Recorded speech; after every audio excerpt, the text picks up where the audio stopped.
Hi guys, welcome to Parawomen Radio. I'm Amy. Chris Watts' lover had a major impact on the Watts family tragedy, from erasing evidence from text messages to providing false information to law enforcement. She sparked doubts about her participation in the homicides with armchair detectives across the world.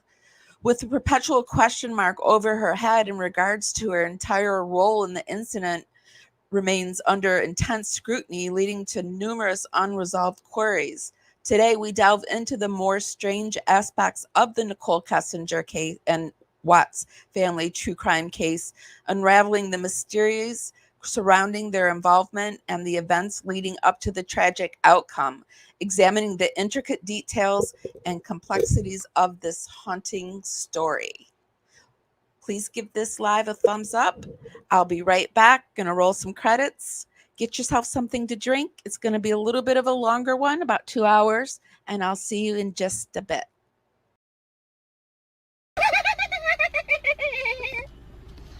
It's me. Hi, I wanted to hear your voice. Call me back. it's me. I miss your face. I was just calling to say hi. Call me back. Bye. It's me. I wanted to hear your voice. Call me back. It's me. Hi. I just called you back. Please have a chance. Hi. It's me. Hi. I wanted to hear your voice. Call me back.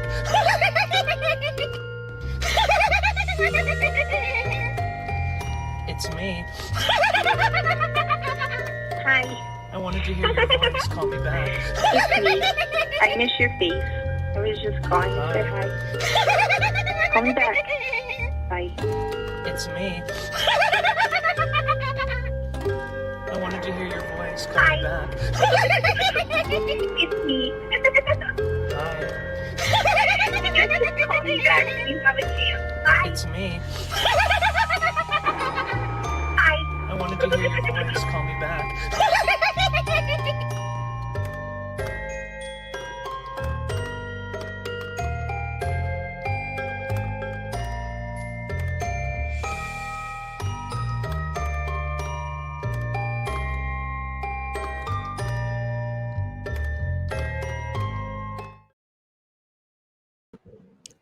Okay, you guys. My mic or my cord for my laptop has arrived and we're back in business. So we're going to delve into the Nichol Kessinger and her potential involvement in the tragic events of August 2018. By examining her role, if any, we may uncover crucial insights into the circumstances surrounding the case. Understanding her actions and motivations could provide valuable context for the events that unfolded during that fateful period. But before we start, make sure that you give this live a like, a share, and subscribe to my channel.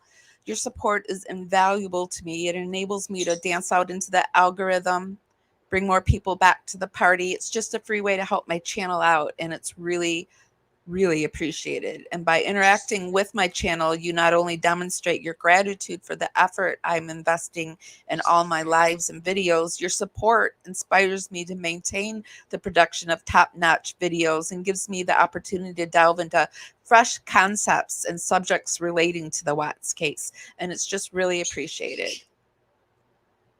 Okay, so let's move on into what I have for you today.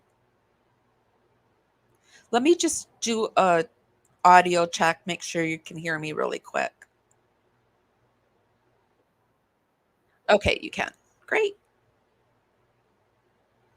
So the first thing I wanted to show you, I found this and I thought it was really interesting. Let me share my screen with you.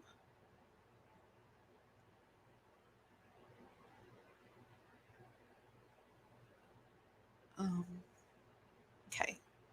So in this, I found, and as always, we will watch part of the video and then I will link the video in its, or if whatever we watch or read, I'll link it down in the description, and you can go and watch it in your entirety on your own for fair play use. I can't do that.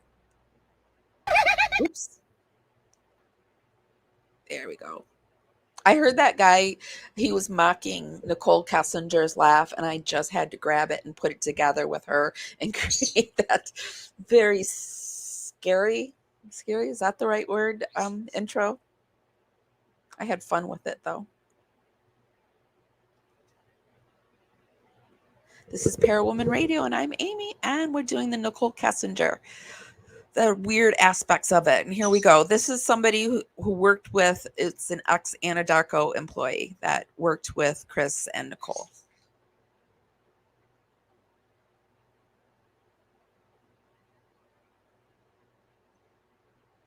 Hold on.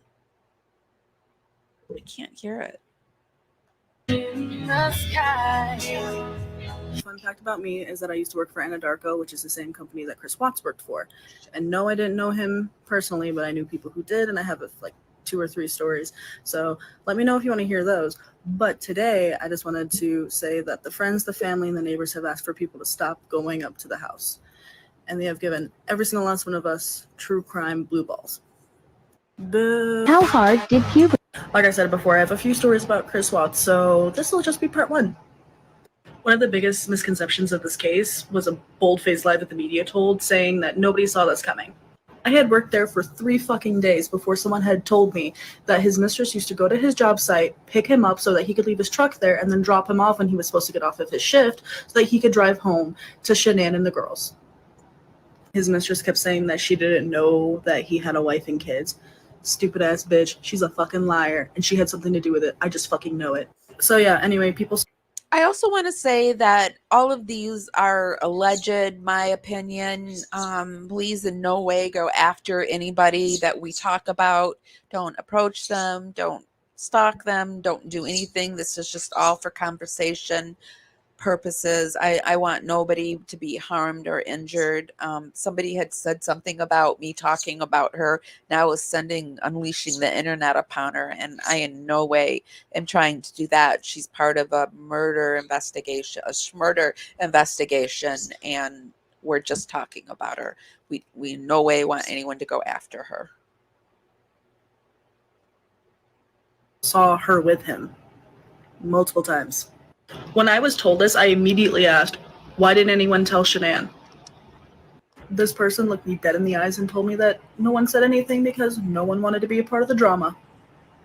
So when the news broke loose, everyone decided that they were going to... That sounds about right. There's, in this today age, nobody really wants to be part of the drama. It's really hard to tell somebody that their significant other is cheating on them. Because usually you become the enemy when you tell them that, instead of the loved one that's doing the cheating. Well, not usually, but that can happen a lot. Save their own ass and say, oh, we didn't know. They all knew. So, like I said before, I have a few stories about Chris. Didn't want to make this a video response, but I'm blocked from commenting for some reason. So yes, I will make another video, just not today because the Minecraft update just happened and I really want to go play that. But I will post another video tomorrow morning. If they were brought up by somebody else, he would talk about his family, but he himself never really brought up his family at all. There was one specific instance that a coworker had told me about where her husband, who works on the ground, used to work with Chris, and he knew that Chris always had his family's pictures in his wallet because when they would go to lunch, he would pull out his wallet, he would see it, and then around the time he started seeing his mistress, they went away. But they conveniently got there just in time for the police to get there, so... Apparently her husband asked about it, and he had said that he had lost them and he wanted better, new, updated pictures when the pictures were only like a year old. So, dude. Well, if the guy was taking pictures from the mistress and hiding it in a calculator, I mean, of course he's sneaky enough to take the pictures out. I mean, like we forget that Chris Watts was doing all these sneaky things. He was hiding pictures in a calculator, so he somehow knew how to do that. So why wouldn't he not be seeing other people or on Tinder or on other things? Of course he was probably on all this stuff. He unalived his family. It just didn't come out of the blue. I mean, do you think Nichol Kessinger had any part in this? Do you think she had any part in causing it? Oh, shoot, I went too far back. Was like, no, I don't know what they're doing. So, did Chris Watts come off as perfect to his coworkers? Like the media made him come off to the American people when the story came out? Kind of. People really just thought that he was a quiet guy. They knew he was a little hot-headed. They knew he had financial issues, but they just thought he was a normal dude going through some normal life shit. But he definitely showed signs of being a family eliminator. I can never say that fucking word. Family eliminator. Violator. Isn't it interesting though that she said they all knew he was a little bit hot-headed? The first time I heard that phrase was on last podcast on the left, and I haven't been able to say it since. And also, shout out to Henry Zabrowski. Please sell your weed in Colorado. Thanks.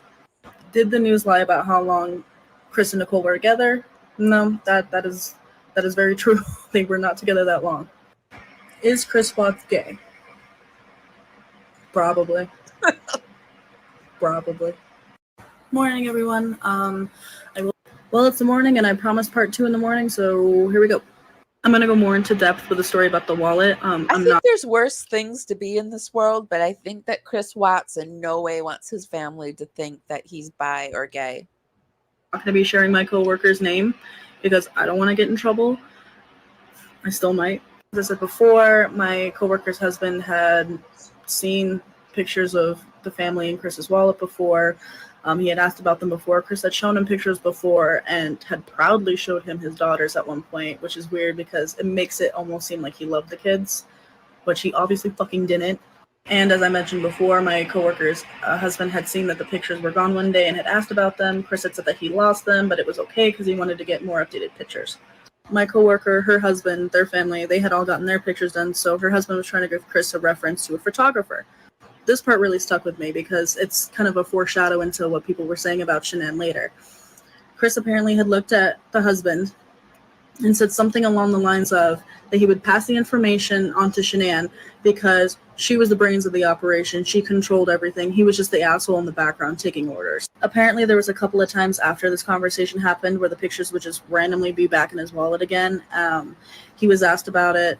And he just said that he got new copies of the old photos because he just wanted his kids in his wallet. But that's it for the wallet story. My coworker's husband actually worked with He's just an extensive liar is what he is. Chris up until about a month before he got caught. And most of my stories come from her. So just be prepared for me to say my coworker's husband a lot because I don't want to name them and I don't know what else to call them. I wonder whose husband it is that they're talking about. Hi, Tabby Cat. How are you? Happy is Wednesday, right? I lost track of time because I lost the bird ate through my computer and I watched TV on it and I lost all track of everything. Didn't know where I was. No, I'm kidding. But I did lose track of time. Jim. He's going through his first molt and he's extra spicy. And I'm going through a fibromyalgia flare and I fell asleep. And he fell asleep. I thought he was sleeping with me, but no, he was eating through the laptop computer cord. That sweet little guy. That's what he was doing. Jim. And the wife will be called, we'll just call her Judith. So my coworker is going to be called Judith. And my coworker's husband is going to be called Jim. So everybody got that? Okay, good. And I'm just going to remind everybody because I keep seeing the comment and I know it's going to keep coming. Jim and Judith were not close with Chris. Jim just worked with Chris for like a month and a half. And there's a few stories and interactions with him just like with any other coworker.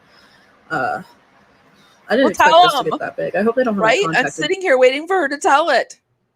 Information anymore. I haven't worked there in a while. I only have one of my emails. I just won't check it. Well, it's the morning and I promised part 2 in the morning, so some of you fucks are absolutely ridiculous. Like 2 people going hard on my page trying to like pick apart everything, calling me a liar. Bro, people asked to... Honey, you just have no idea. This is Watts Island. They pick everything apart. You just have to have a strong whatever if you're going to talk about the Watts case. Hear these stories. Someone literally told me that my face was too long to talk about the Watts case. I am just telling you them. That doesn't mean that I believe them 100%. Do I think that Jim really asked Chris about his pictures in his wallet? No, I think he decided to spice it up a little bit after everything already happened. But it was what I was told, so that's what I was telling you. It's as simple as it gets. Might be a hot take, but reading Reddit while you're taking a shit doesn't make you a true crime expert. You're not a psychologist. Please calm the fuck down. The one that made me laugh the most was someone who said that apparently Anadarko had come out and claimed that I never worked for them. How and where? They don't exist anymore, and I have proof, so... Oh, Anadarko doesn't exist Whoops. anymore? To everyone else, the other 99.9% of people who have been commenting on my videos, thank you so fucking much. So her name is Noelle69. Let me see if I can find her over on TikTok to see if she's saying anything else. Hold on 1 second. Noelle69. But what was that thing? There she is. Let me get onto her page and I'll share this for you. Oh. It doesn't look like she has any content. Wait. Misconceptions in this case. Looks like she's gone. Told saying that nobody saw this coming. I had worked there for 3 fucking days before someone had told me that his mistress used to go to his job site, pick him up so that he could leave his truck there, and then drop him off when he was supposed to get off of his shift so that he could drive home. Okay, well, to Shanann and the girls. I think she's gone. I hope people didn't like harass her so much that she had to take herself off the internet. I'm just projecting, but maybe that's what happened. I don't know. All right, let's go back and go to the next thing I have for you guys.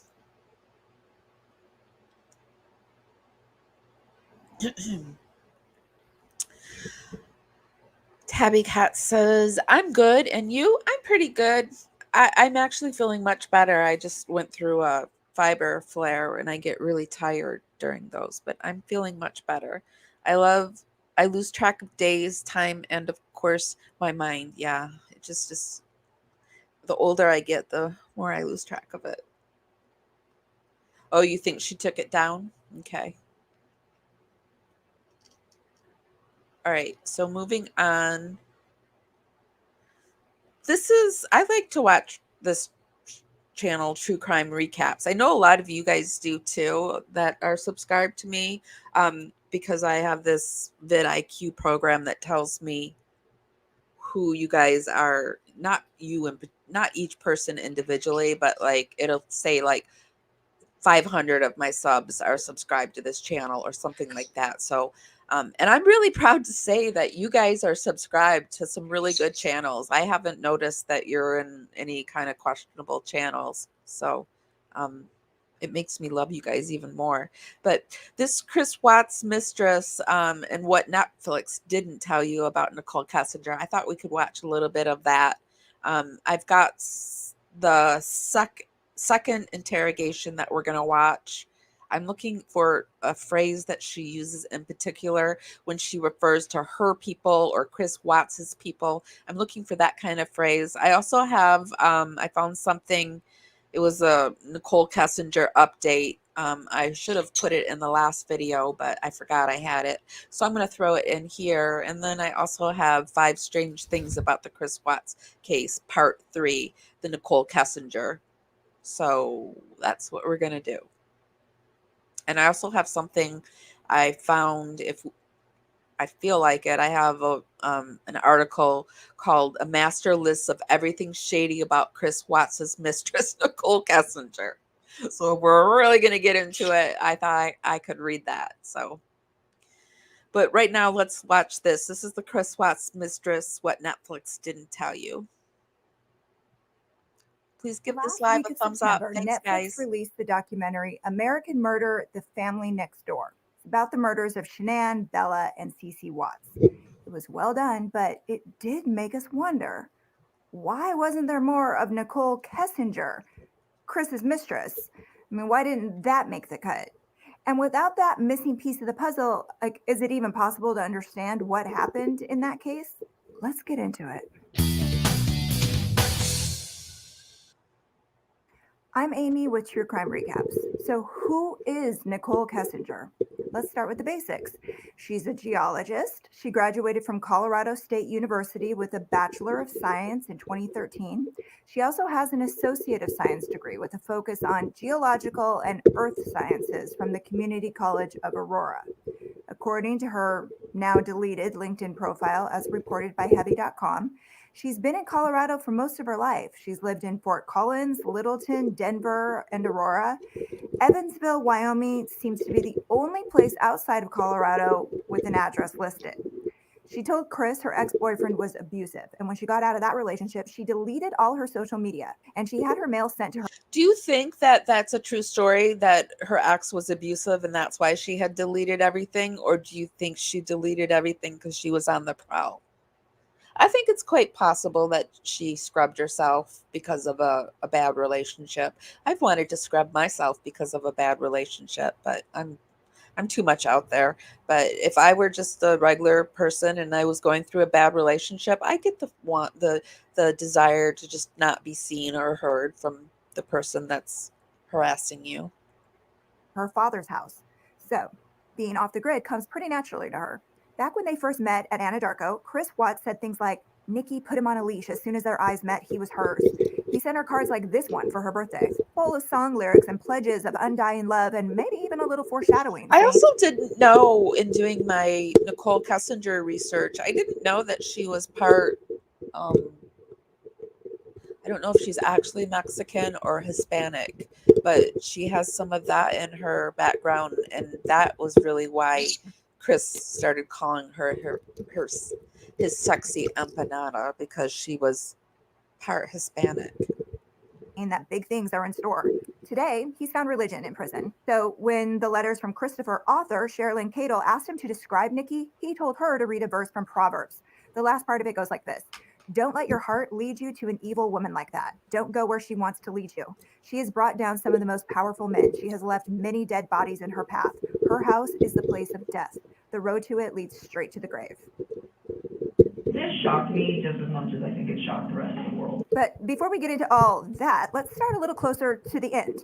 This is what Chris told the local news on August 14th, just one day, like mere hours after he murdered Shanann, 4-year-old Bella, and 3-year-old Cece.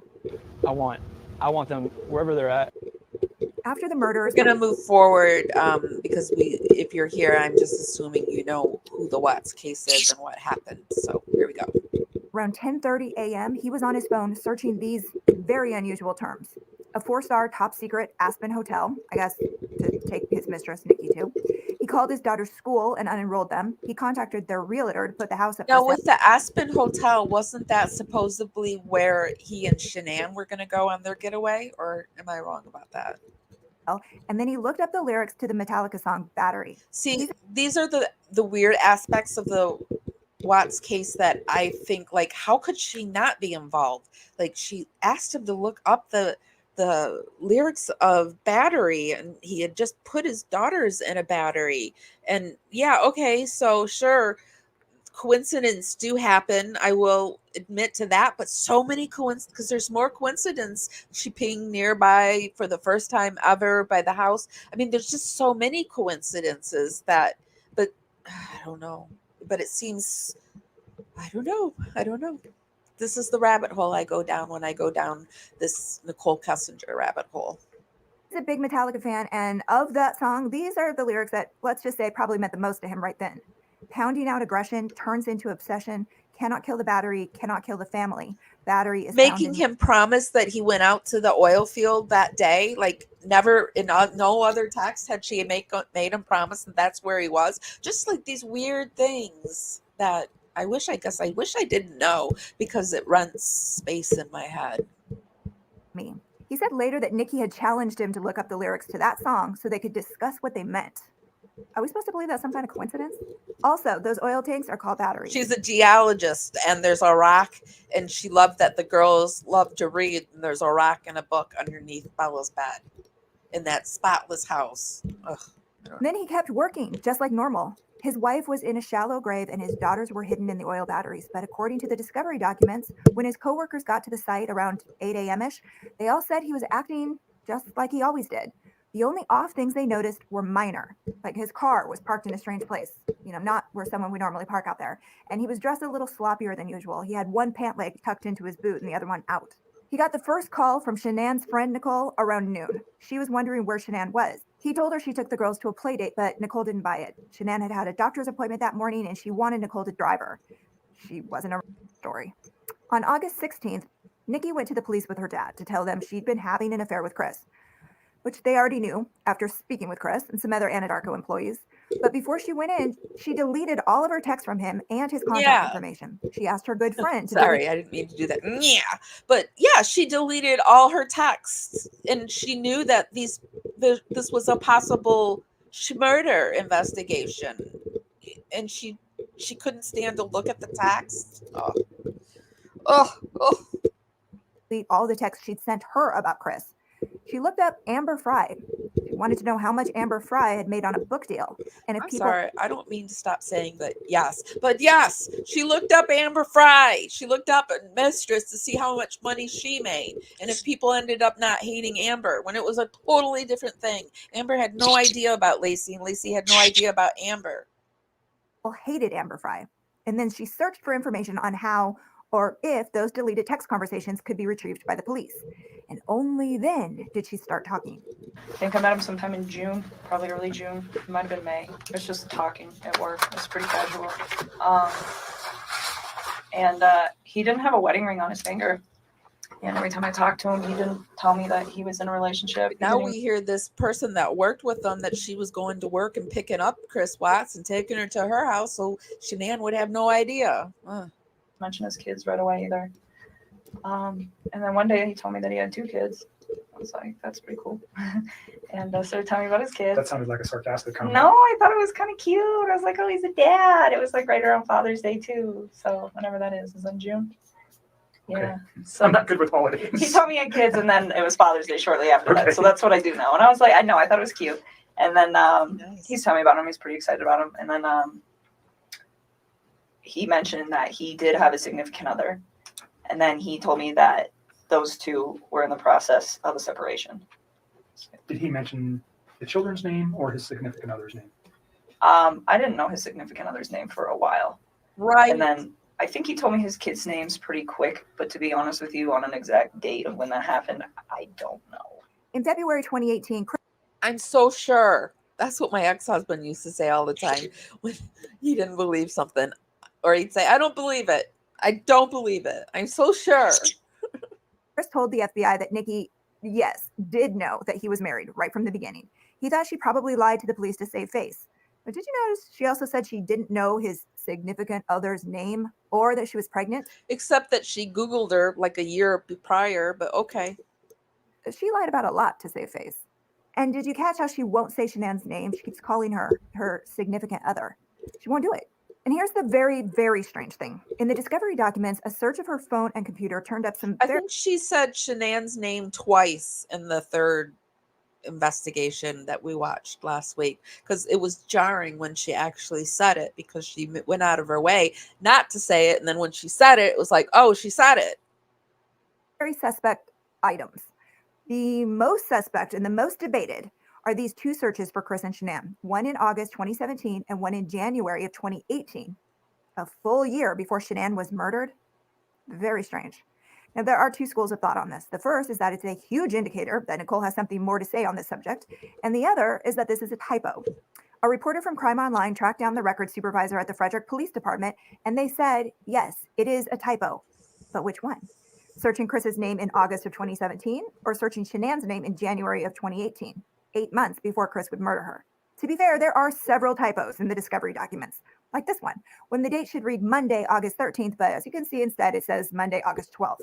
So the typo or not, this is the part that makes it a little, disturbing. When Crime Online asked if the district attorney's office planned to dig a little deeper into the fact that Nichol might have blatantly lied about how long she'd known Chris, even potentially pursuing him for up to a year before the murders, they said this: Chris Watts' guilty plea precluded any need to further probe the results of the forensic analysis of Nichole's phone.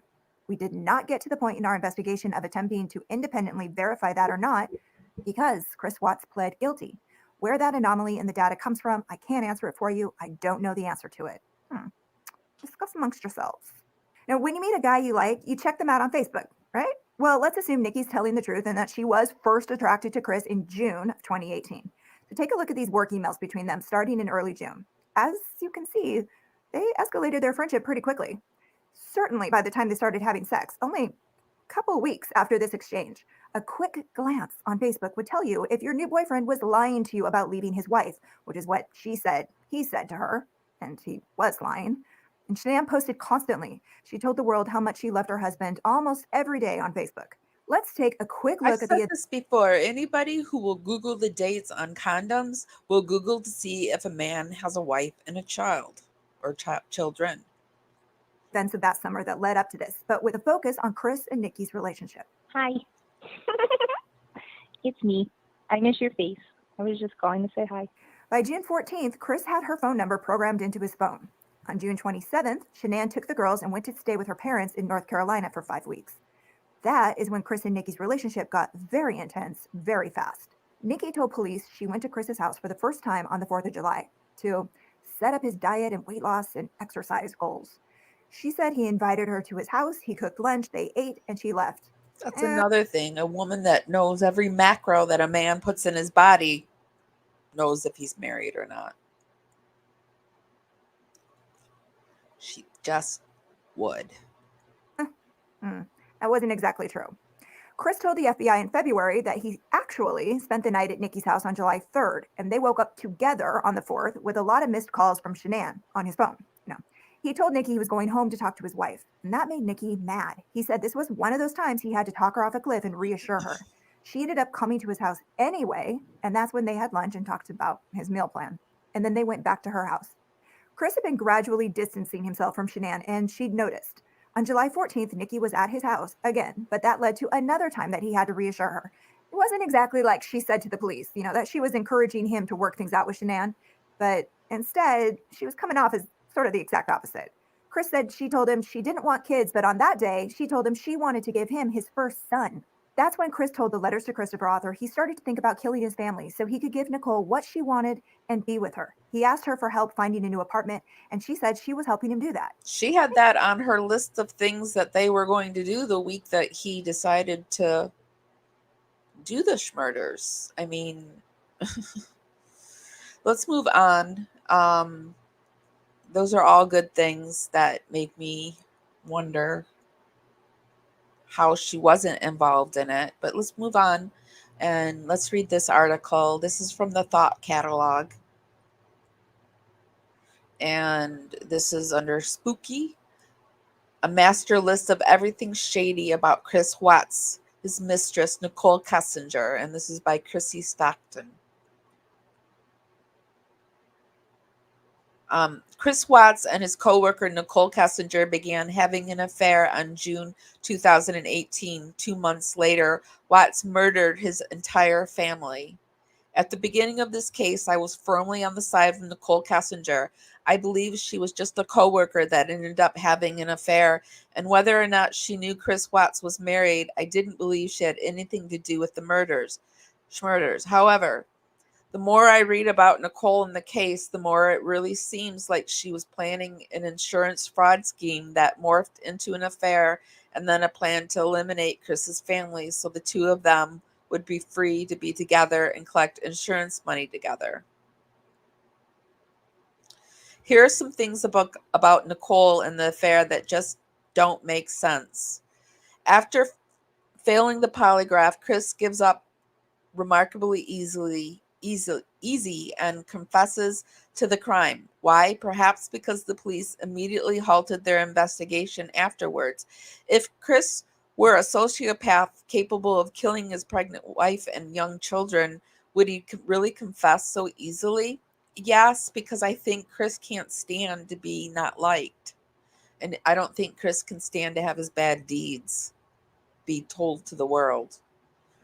Kessinger claims that she met Watts at work.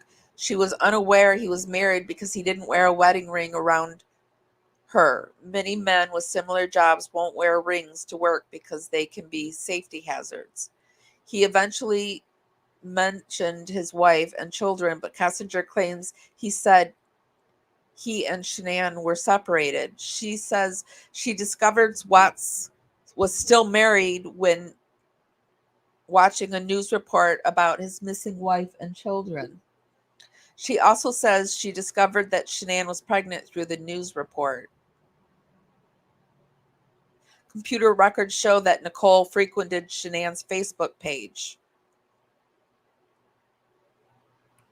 Really? Did we find that out where Shanann announced her pregnancy and made frequent updates about her family? Were there computer records that showed that she was at Shanann's Facebook page? And how are there computer records showing? Let me see if anybody's saying anything, because is that true? I don't see how could that be true, computer records. Let me see. Oh, thank you, Tabby Cat. Thank you so much. You're such a wonderful supporter, and I love and appreciate you so much. Thank you. Thank you. I really am so grateful for you. So, are there computer records showing that she went to Shanann's Facebook page? I know there was we've questioned, was she the angry face during was it the Thanksgiving live that Shanann did? But I don't know if there's records showing people on a Facebook page. Like, I don't know about that. Chris and Nichol met at Anadarko Petroleum, the same place Chris returned to hide the bodies of his wife and children. As a safety officer, Nichol knew tons of information about the site. See, yeah, I agree with this part. Chris worked at, including that it was perfect site, and including that it needed to be fixed, and that it being needed to be fixed would have came through her, and she would have been the one to assign who was going to fix it. Yeah. The first time Kessinger says she felt anything was off about Watts was the night of Shanann's murder. Before Shanann got home from her business trip, Chris and Nichol FaceTimed. Chris was lying on his bare mattress. Since it was late at night, Nichol said she thought this was strange. When the bodies of his victims were covered, they were wrapped in sheets. The phone call was 111 minutes long. Nichol has not been able to tell police what they talked about. Yes, that's very odd, to say the least. Kessinger claims that after Watts appeared to be too casual about his family missing, she contacted the police, but not before she deleted the stuff. Police and told them about the affair. However, this was after the police were already informed about the affair by a supervisor of Anadarko. I'm sure she probably figured out that sooner or later it was going to get back and that she needed to get ahead of it. She has no alibi during the time of the murders. Even though their relationship was only 2 months long, police discovered wedding ring shopping along with phrases like marrying your mistress and man I'm having an affair with says he will leave his wife. Yeah. In the morning of the murders, a neighbor saw a truck similar to the one Nichol owned outside the Watts house. I think that's been discussed, but was it proven that it was the same make and model? At the time, Nichol's phone pinged at a tower in Frederick, Colorado, where the Watts family home was. I bit my tongue, my tooth. My tooth broke, and so I've got this jagged tooth, and it bit my tongue, and now I've got this huge canker sore on my tongue that's making it hard to talk. I'm a mess. Nichol tried to destroy her SIM card before giving her phone to investigators. She also deleted text and photos of Watts, and her search history shows her looking to see if the cops would be able to read her related messages. Are you cold, baby? You're shivering. Hold on a second. I've got to turn the heater on. The baby bird is shivering. Oops.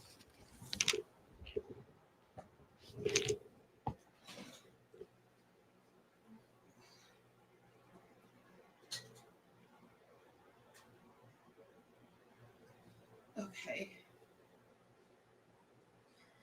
don't know where she's getting the sources for this. So please take all of this with a grain of salt because I don't know where she's getting her sources on all of this. It's sending me down another rabbit hole.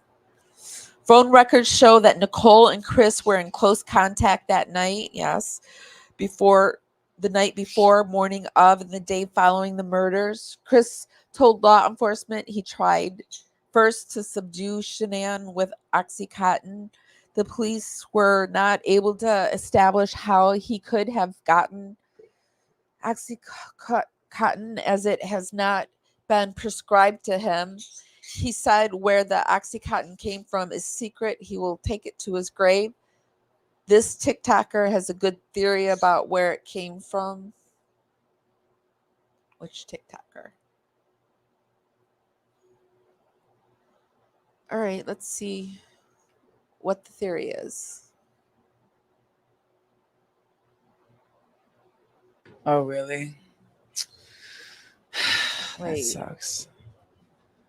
That's, is this it? that sucks. That's, Hold on a second, you guys. I stopped sharing my screen. It took me to something else. We won't watch that, but let me get you back to where we were. Oh, if I can find it.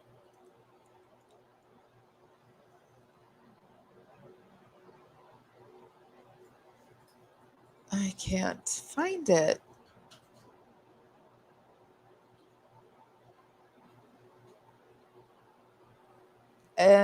It's taken me to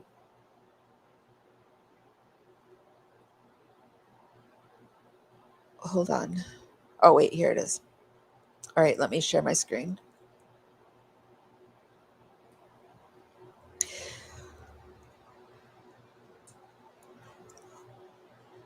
All right. I'm not sure how much more of this I'm going to read because I don't know. Does she say where her source? Does she list? Let me make sure you can see what I'm looking at first. You can.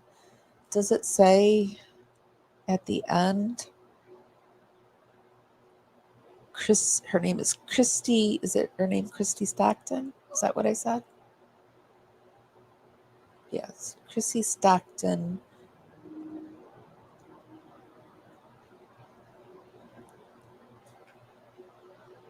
Let me just see what happens when I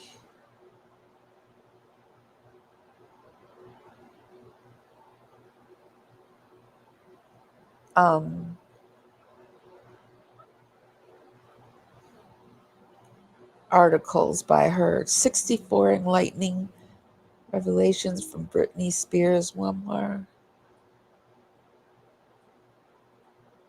Oh, she's writing about pretty good things.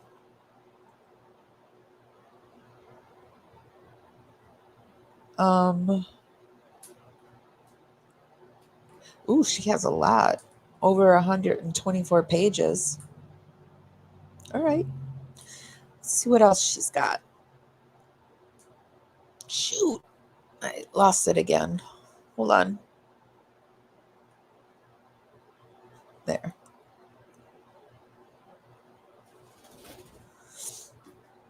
Junie, leave her alone.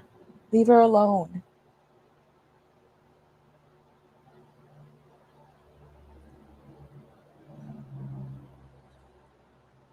I've got my eye on you, friend. Don't come over here. Nichol has no alibi for the time of the murders. The morning of the murders. Oh, I already read that. Okay. The text from Nichol to Chris that says, I want to be part of it. Being in your life is something I crave.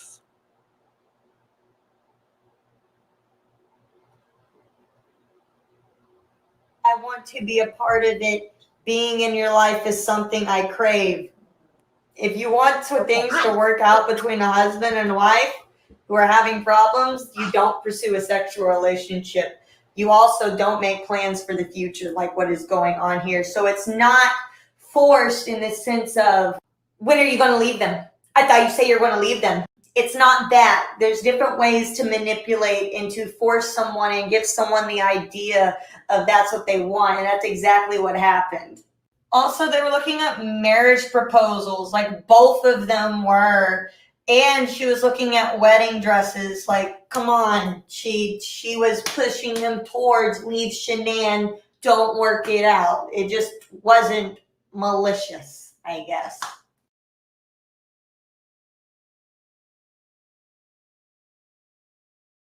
Sorry, guys, I've got a dog and a bird fighting. The dog thinks the bird is eating her food, but he's not. He's eating bird food.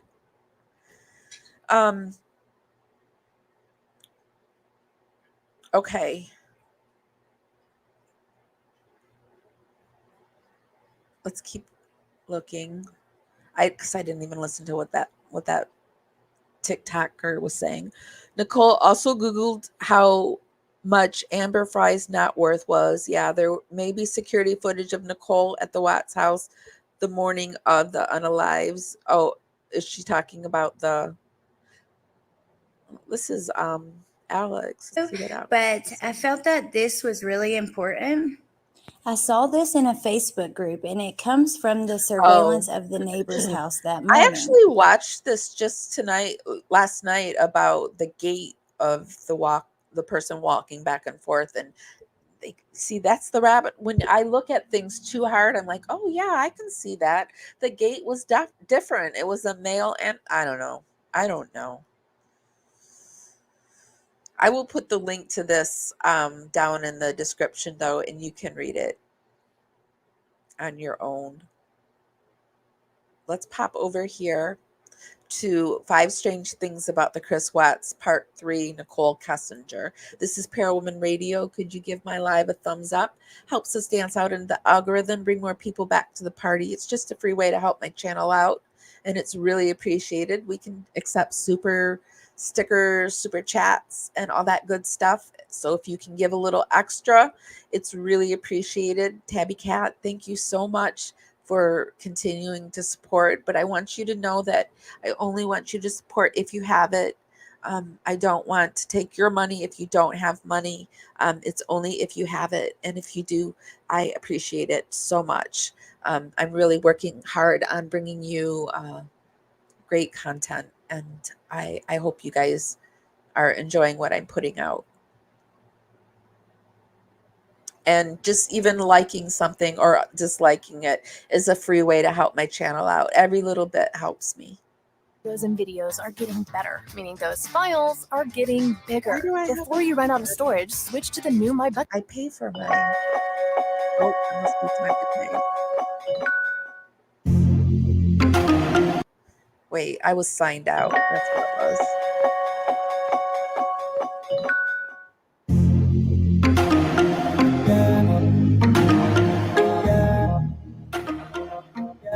Hi, I'm Jo Bailey and welcome to my channel where I talk about all things brain.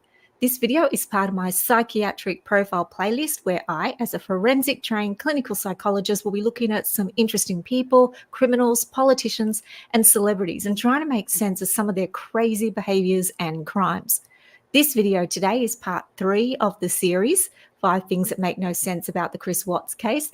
And today I'm talking about Nichol Kessinger and trying to make sense of some of her unusual comments and behaviors. Be sure to check out part 1 and part 2 of the series if you've not yet seen that. Or if you're unsure about the backstory to the case, I have a half-hour video that I made a few weeks ago, and that'll give you a good sense of the timeline and the overview of what happened. And I'll put a link to that here for you and in the description section below. But my guess is if you've clicked on this video, don't know what those things were, but she says he could just be himself. And the words Nichol used in that interview were chilled. She said that her and Chris never really had any arguments. He never lost his temper, and that they were both very open-minded about things. Again, I'm not sure what that means. She also says they have lots in common, including fitness. Chris Watts, poor Chris Watts, he thought just because someone asked for his opinion that they really wanted it. Like she didn't want his opinion. She was just trying to win him over. She was that fun girl that everybody liked, the boy's boy, the girl that would say, I don't get along with girls. I like boys better. I like boys as friends better. That's Nichol Kessinger, I bet. Healthy lifestyles, cars, and Chris was willing to learn new stuff. But this brief and fast-paced love affair would soon be cut short when Chris Watts killed his family, his wife, his 2 daughters, and his unborn child in the early hours of August the 13th, 2018. From the time he met Nichol, Chris seemed to change very rapidly during that 6 to 7 week period, becoming cold, distant, and unfamiliar, and even scary to Shanann. And because of this overlap of meeting Nichol and Chris's change of behaviour, some people think Nichol had more to do with the murders than we perhaps know. Given that, Chris pleaded guilty, allowing for a... So your phone this time, do you have any objections to us looking at everything in your phone? Why do you even need that? I'm just curious. Like, why do you need everything as opposed to stuff? So, well, because it's easier to get. And if we're looking at all the material, let's say I take everything off your phone, I can put a date in, like let's say August 10th through the 15th, because those are critical days. But other conversations between you and Chris, or other text messages between you and Chris from June or July, then it makes it harder for me to find all those. Do you understand what I mean? It's easier for them to just take everything. I don't know. Are they? Yeah, I mean, except for when I first met him, and it was a big PC thing. Okay. I mean, you guys can have all that. I just was like, oh my God, I have so many texts on here between me and all my friends. I'm like, do they really want all this stuff? Well, is there anything in those texts that you'd be concerned with? Not really. So, well, not really, or yes or no? No, I mean, like, the other day, my dad and I just had to do some damage control because a lot of people were like, hey, please call me, I don't know what to say. And I just told them all, like, I didn't say anything. I pretty much just said, if mediators contact you, tell them no comment. I was like, please be nice to them. You do not need to talk to them. It was like, I'm safe, not in trouble, and breaking laws. And I was just like, just send your love and support. And that's all I said to people. So is there any text messages between you and friends that reference anything that would be concerning regarding this case? No. Like talking about Chris? I think you told me that you've never even really talked with my friends about him. No, and like my friend's dad died last night, like yesterday. I'm not worried about that. No, I know, but she started like, you know what, you guys, she's not really even, she's just letting, we're not gonna watch that because she's literally just watching what we're gonna watch in just a second, and she's not talking. So let's just move on. I often will listen to watch part of the video first to see if this would be something good for us to watch together, and I thought it was, but it's not. So let's just move on. The last thing I want to look at before we go into the interrogation is this. It's not really that exciting, but this person found something weird on the internet that had Nichol Kessinger's name on it. It was in 2021. I think it was a Pinterest page. I haven't seen this before, but I now that I'm watching it, I think that maybe I heard someone talk about it, but let's just look at it really quick and then we'll go into the interrogation.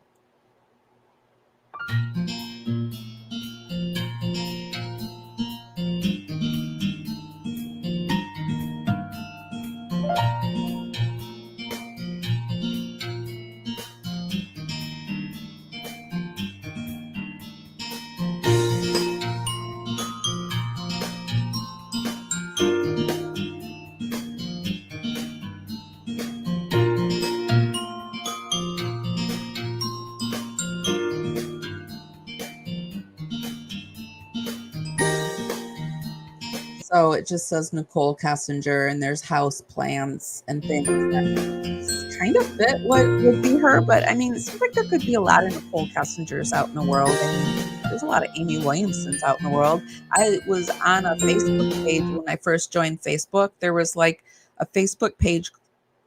It was like, I'm Amy Williamson too, or something like that, you know, because there was like 10 of us in the group.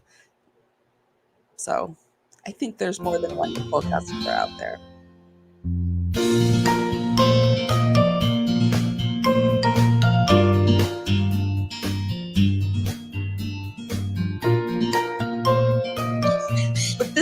it gets into, like, they go into looking at who the followers of this page is, and this is where I think that maybe, I don't know.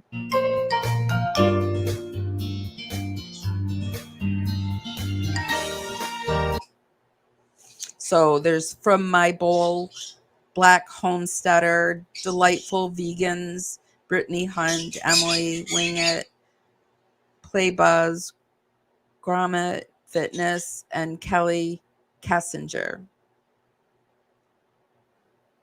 I don't want to get copyrighted for this music. Ugh. So I'm going to silence it. But I don't know, is there a Kelly Kessinger in Nichol Kessinger's life?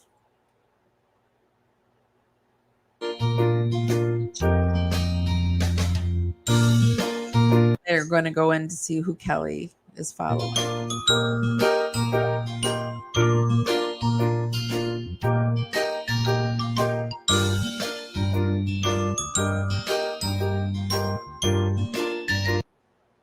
So that was the only other thing that I had found that probably would have fit better into my last live I did on her, but I wanted to throw it in. See what people are saying. Yeah, it just sends me down so many rabbit holes. Sir, do you want to go in the back room? Nobody wants to hear you say stop it over and over. NK needs to go to jail too, or she needs to at least have been investigated, but I guess people are saying that, I don't know, I read that thing on Frankie's page that said, like, we're silly for continuing to go down the rabbit hole and that they know more than we know, and so what we're doing is strange. But it just seems to me like you would want us to stop, so you would tell us more. I don't know. That's like in a fair world. My mind, we're always trying to make things fair and right, but I have to remind myself, we don't live in a fair world. We don't live in a fair world. If you live in a free country, you're ahead of the curve, but we don't live in a fair world. So let's look at this. I'm going to put it on 1 point. Let's speed it up a little bit. I'll put it on 1.25. And again, I am looking for her to talk about her people, Shanann's people, or Chris's people. I'm looking for those phrases when she refers to the family as people. I thought it was in the third one, but it's not. We listened to it. So now we're going to do the second one. I'm working on a video, and I'm just might not even use it, but I just want to find it at this point. I just need to find it. So I will not be stopping and starting, but I will be in the comments talking with you guys and making comments down there. So be sure to give this live a thumbs up, a heart. We're coming to you from Facebook. Hi, Facebook. X, hi, X, and YouTube. Hi, YouTube. Oh, hi, Crystal. How are you? I'm so glad. It's okay. We're just going into watching her second interrogation. Let me make sure I have it up and ready. Here we go. Here's good. All right, I'll be right back, all right? I'm just going to get Tammy so she can introduce herself, all right? Be right back.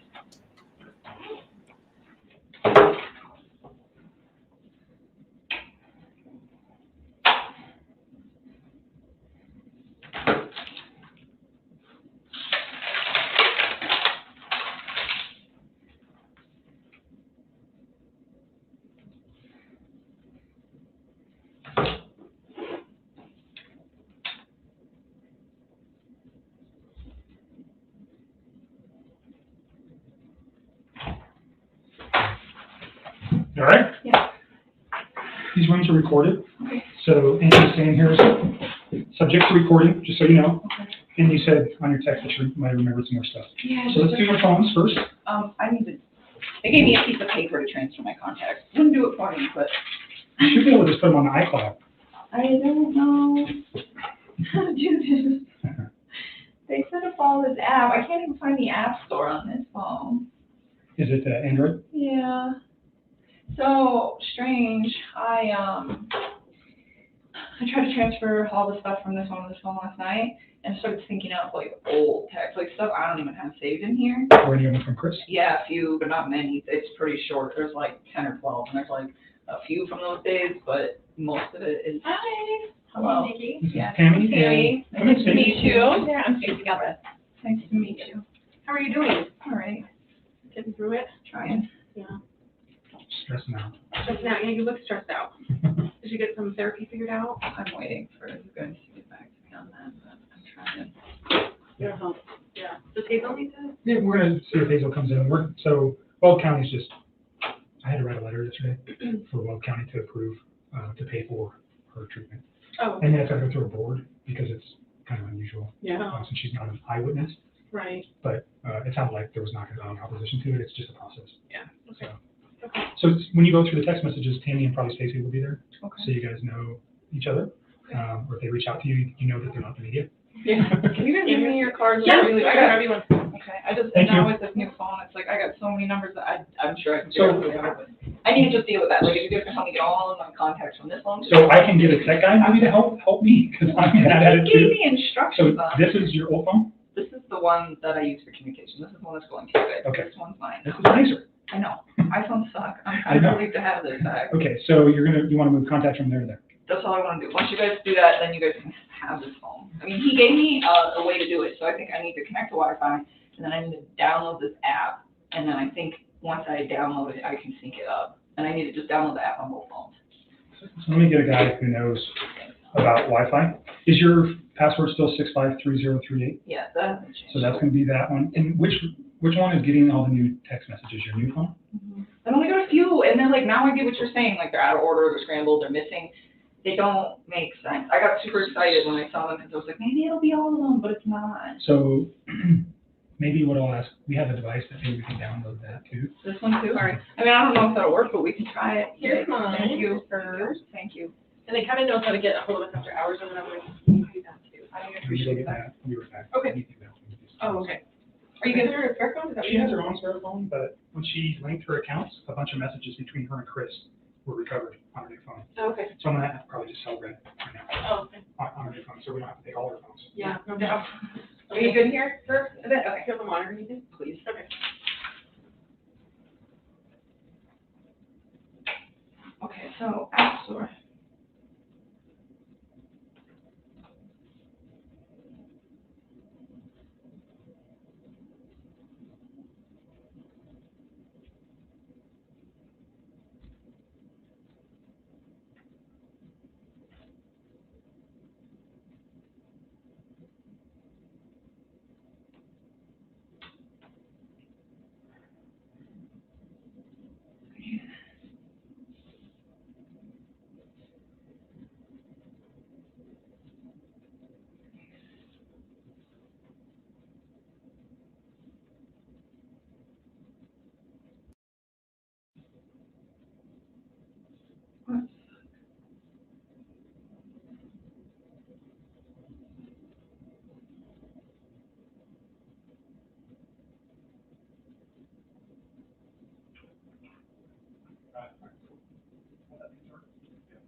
All right, tech guy's coming to help us. I would do it myself, but it's like there's so many different, I haven't used this one in years. Okay. Like right now, So it's not very new? This is old. Okay. I haven't used this since like 2016. And so all these numbers on here are numbers of people I've gotten since then. What I don't want is with like the media and all this other stuff going on, is have a phone just full of unknown content. Sure, I get it. Like, So he's gonna come over and turn your Wi-Fi on and figure out how to move. all of that. He knows Okay, I'll about let him this. do that. I give up. Okay.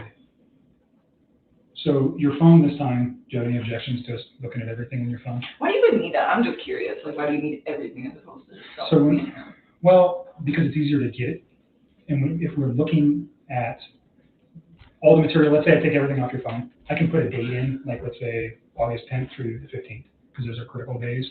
But other conversations between you and Chris, or other text messages between you and Chris from June or July, then it makes it harder for me to find all those. Do you understand what I mean? It's easier for them to just take everything. I don't know. Are they? Yeah. I mean, except for when I first met him, it was a big PC thing. Okay. And then what about your phone log? It's always his 910 number? All the time. All right. Like it's always that one, or originally was his. We talked about your GPS locating, like knowing where your phone is at certain times. I mean, you guys can have all that. I just was like, oh my God, I have so many texts on here between me and all my friends. I'm like, do they really want all this stuff? Well, is there anything in those texts that you'd be concerned with? Not really. So, well, not really, or yes or no? No, I mean, like, the other day, my dad and I just had to do some damage control because a lot of people were like, hey, please call me, I don't know what to say. And I just told them all, like, I didn't say anything. I pretty much just said, if mediators contact you, tell them no comment. I was like, please be nice to them. You do not need to talk to them. I was like, I'm safe, I'm not in trouble, I'm breaking laws. And I was just like, just send your love and support. And that was all I said to people. So did that prompt all the phone calls of people going, No, are you okay? they were prompting me. Right. And That that's is why I did that, because I didn't even want to like say that, but I was getting all sorts of texts from people that were like, media's trying to contact me, I don't know what to do. I didn't tell them that I was a witness. I didn't tell them anything about that. It was just like, just say no comment. I need you to do this. Okay. And then a couple of my like super, super close friends, I asked them if they would be courteous enough to take all the pictures that we had of each other off Facebook and social media, and they said yes. And that was like a couple of really close friends. Is there any text messages between you and friends that reference anything that would be concerning regarding this case? No. Like talking about Chris? I think you told me that you've never even really talked with my friends about him. No, and like my friend's dad died last night, like yesterday. I'm not worried about that. No, I know, but she started like, oh my God, she was really drunk last night. She started like freaking out. She's like, I don't know what's going on in your life. She's like, I don't know if it pertains to this case. And she like just sent me like a screenshot of a news article of that case. And she was just like, she's like, what about conversations? I didn't mention that it had anything to do with that. She's like, I don't know if that's what it is. He works in the dark oak. She's like, I really don't give a shit. She's like, I just really need you to be here with me and my dad and this and this and this. And she was just kind of upset because I had asked her to please say no comment to the media, and happened to be like right when her dad died. And I think she was feeling a little like, yeah, but I mean, you guys can read this. There's nothing in there of me actually saying anything about it. I just What's your phone number on that phone? 720. That's the same phone number that's on this one. 56965. So no, I mean, you guys can. So between, there was a conversation that I asked you about between you and Charlotte too. That's the same girl. That same girl was freaking out. Yeah. So was there ever a conversation about kids with you and Charlotte? Like you, I can't remember the exact context, but you guys were talking. Hanging out with a guy who had kids. Okay. And she has not even like. Wait, all right. So your conversation about him having kids, how did that go? I mean, I don't know. I just told her. Did you delete that, or is it still on? No, I have no reason to delete anything else on my phone. The reason I deleted all this stuff with Chris was because he was making me feel really uncomfortable, and I didn't want to see it in my phone anymore. Okay. Yeah, let me scroll all the way back here. I'm going to scroll top a lot. No, she is like. So let's just, while we're here, because we talked about this before, but we didn't talk about the specific context of what that message said regarding the children. So obviously, in the situation that we're looking at now with the death of 2 children and all the other circumstantial stuff going around in the case, I just want to make sure there was no comments ever made by you regarding, you know, children or dislike of children or love of children, either way. Do you know what I mean? Yeah, I guess. Let me find it. I think this is where this starts.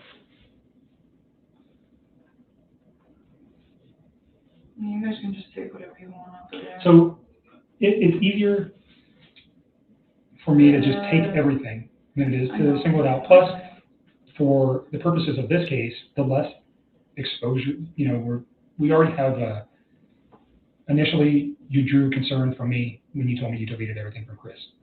I've already told you that. You understand why. There's no question as to why that might cause concern. So if there's anything else that ever comes up, I have it, and then we can just discuss it. Do you understand what I mean? All right.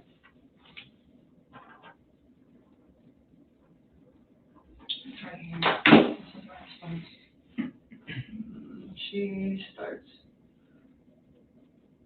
right there. She starts talking about her and her fiance. So that was like weeks ago.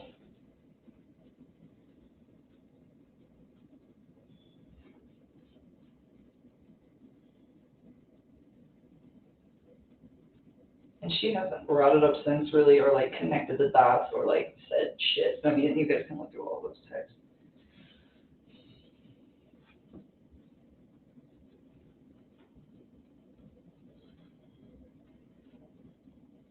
And I don't know when that was.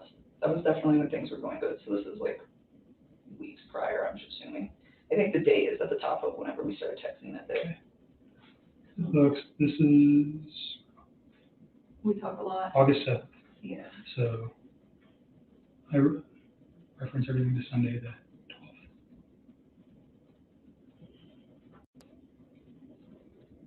So that's the only conversation like that on there, I believe, on my phone. I don't think there's like anything else.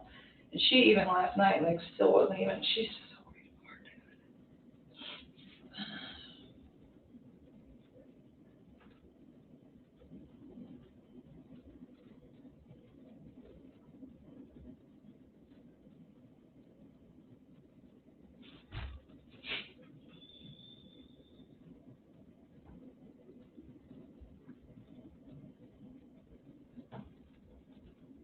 other than that, there shouldn't really be anything on there with other people. But you guys can just pull everything on that one. As long as you're okay with that, that's would be I mean, my if that preference. makes your life easier.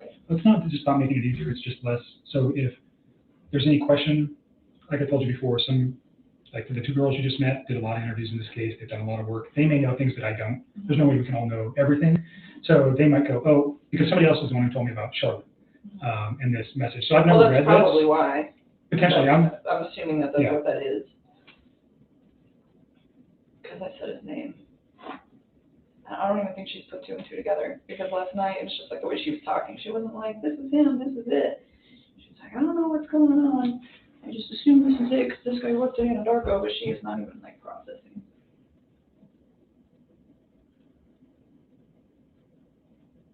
What?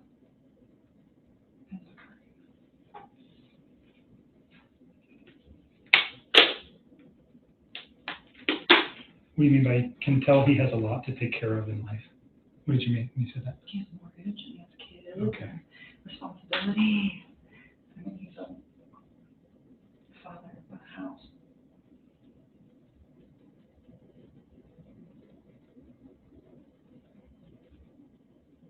You're even saying in here he's all about his kids. Yeah. And she was like asking me somewhere in there, like, I mean, everything I had to say about him at that point was like really positive. Like, I think I made it clear that I wasn't like 100% sure this was like the man of my dreams and I was going to spend the rest of my life with him or anything, but I was enjoying the time I was spending with him at that point.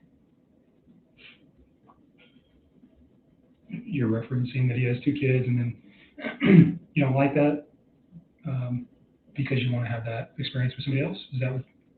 I just said I wasn't sure if he was the one I want to be with because he had already like done everything. Okay.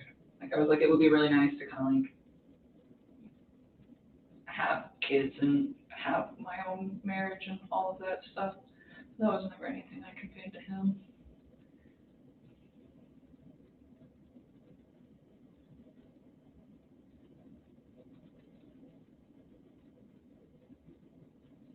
So you said he's handsome, huh? Did you send her a picture? Mm-hmm.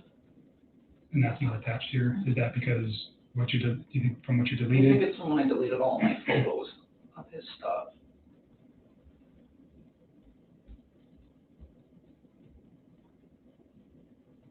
He's kind of short. I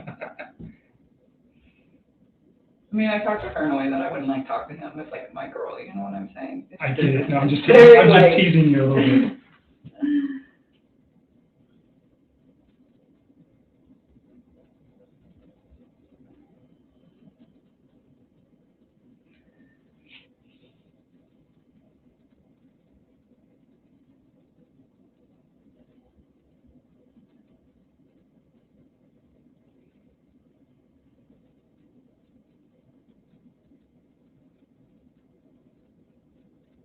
So now you're just talking about shoes and other stuff.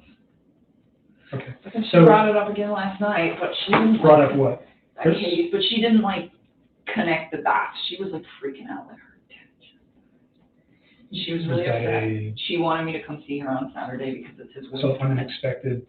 Kind of, sort of. He had Parkinson's, so kind of but not. You know what I'm saying? It was a very drawn out thing. But she's having a really hard time with it. I knew she would. And she's like, can you make the wake on Saturday? And I was like, I don't think I was going to leave the house. And I didn't tell her that, but I was like, I don't know. I'll try. And I'm going to go, but I'm not going to tell her until it's like way before I have to be there. And So what does she reference that? Just is Chris the guy? I'm more interested. No, she didn't even ask me if she was just like, she's like, I don't know what's going on. She's like, you can see it. So you mentioned on your text before you were coming that there was other information that you thought of that was important again? Yeah. More info? Yeah, let me get so sidetracked. I'll look at this when you do that, and then I'll show her that yeah, there's show so me much in here. Like, I will just say, you guys talk a lot. oh yeah, she is like right here. So first she sends me this, and she's not even asking me about him. She's saying he looks like her ex. That's when she first brings him up. She doesn't even mention me at that point. I don't even think she realizes it's the same guy. Like, legitimately. I think this girl is so wrapped up in all the stuff that she's got going on right now that I don't think it's even processing.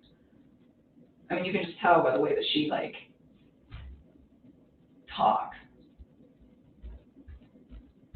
See, and she's all upset because I asked her to not talk to the media, and it happened to be the day that her dad died, and I'm sitting here trying to comfort her. Is this your best friend? Yes. This girl is like my whole world. All right.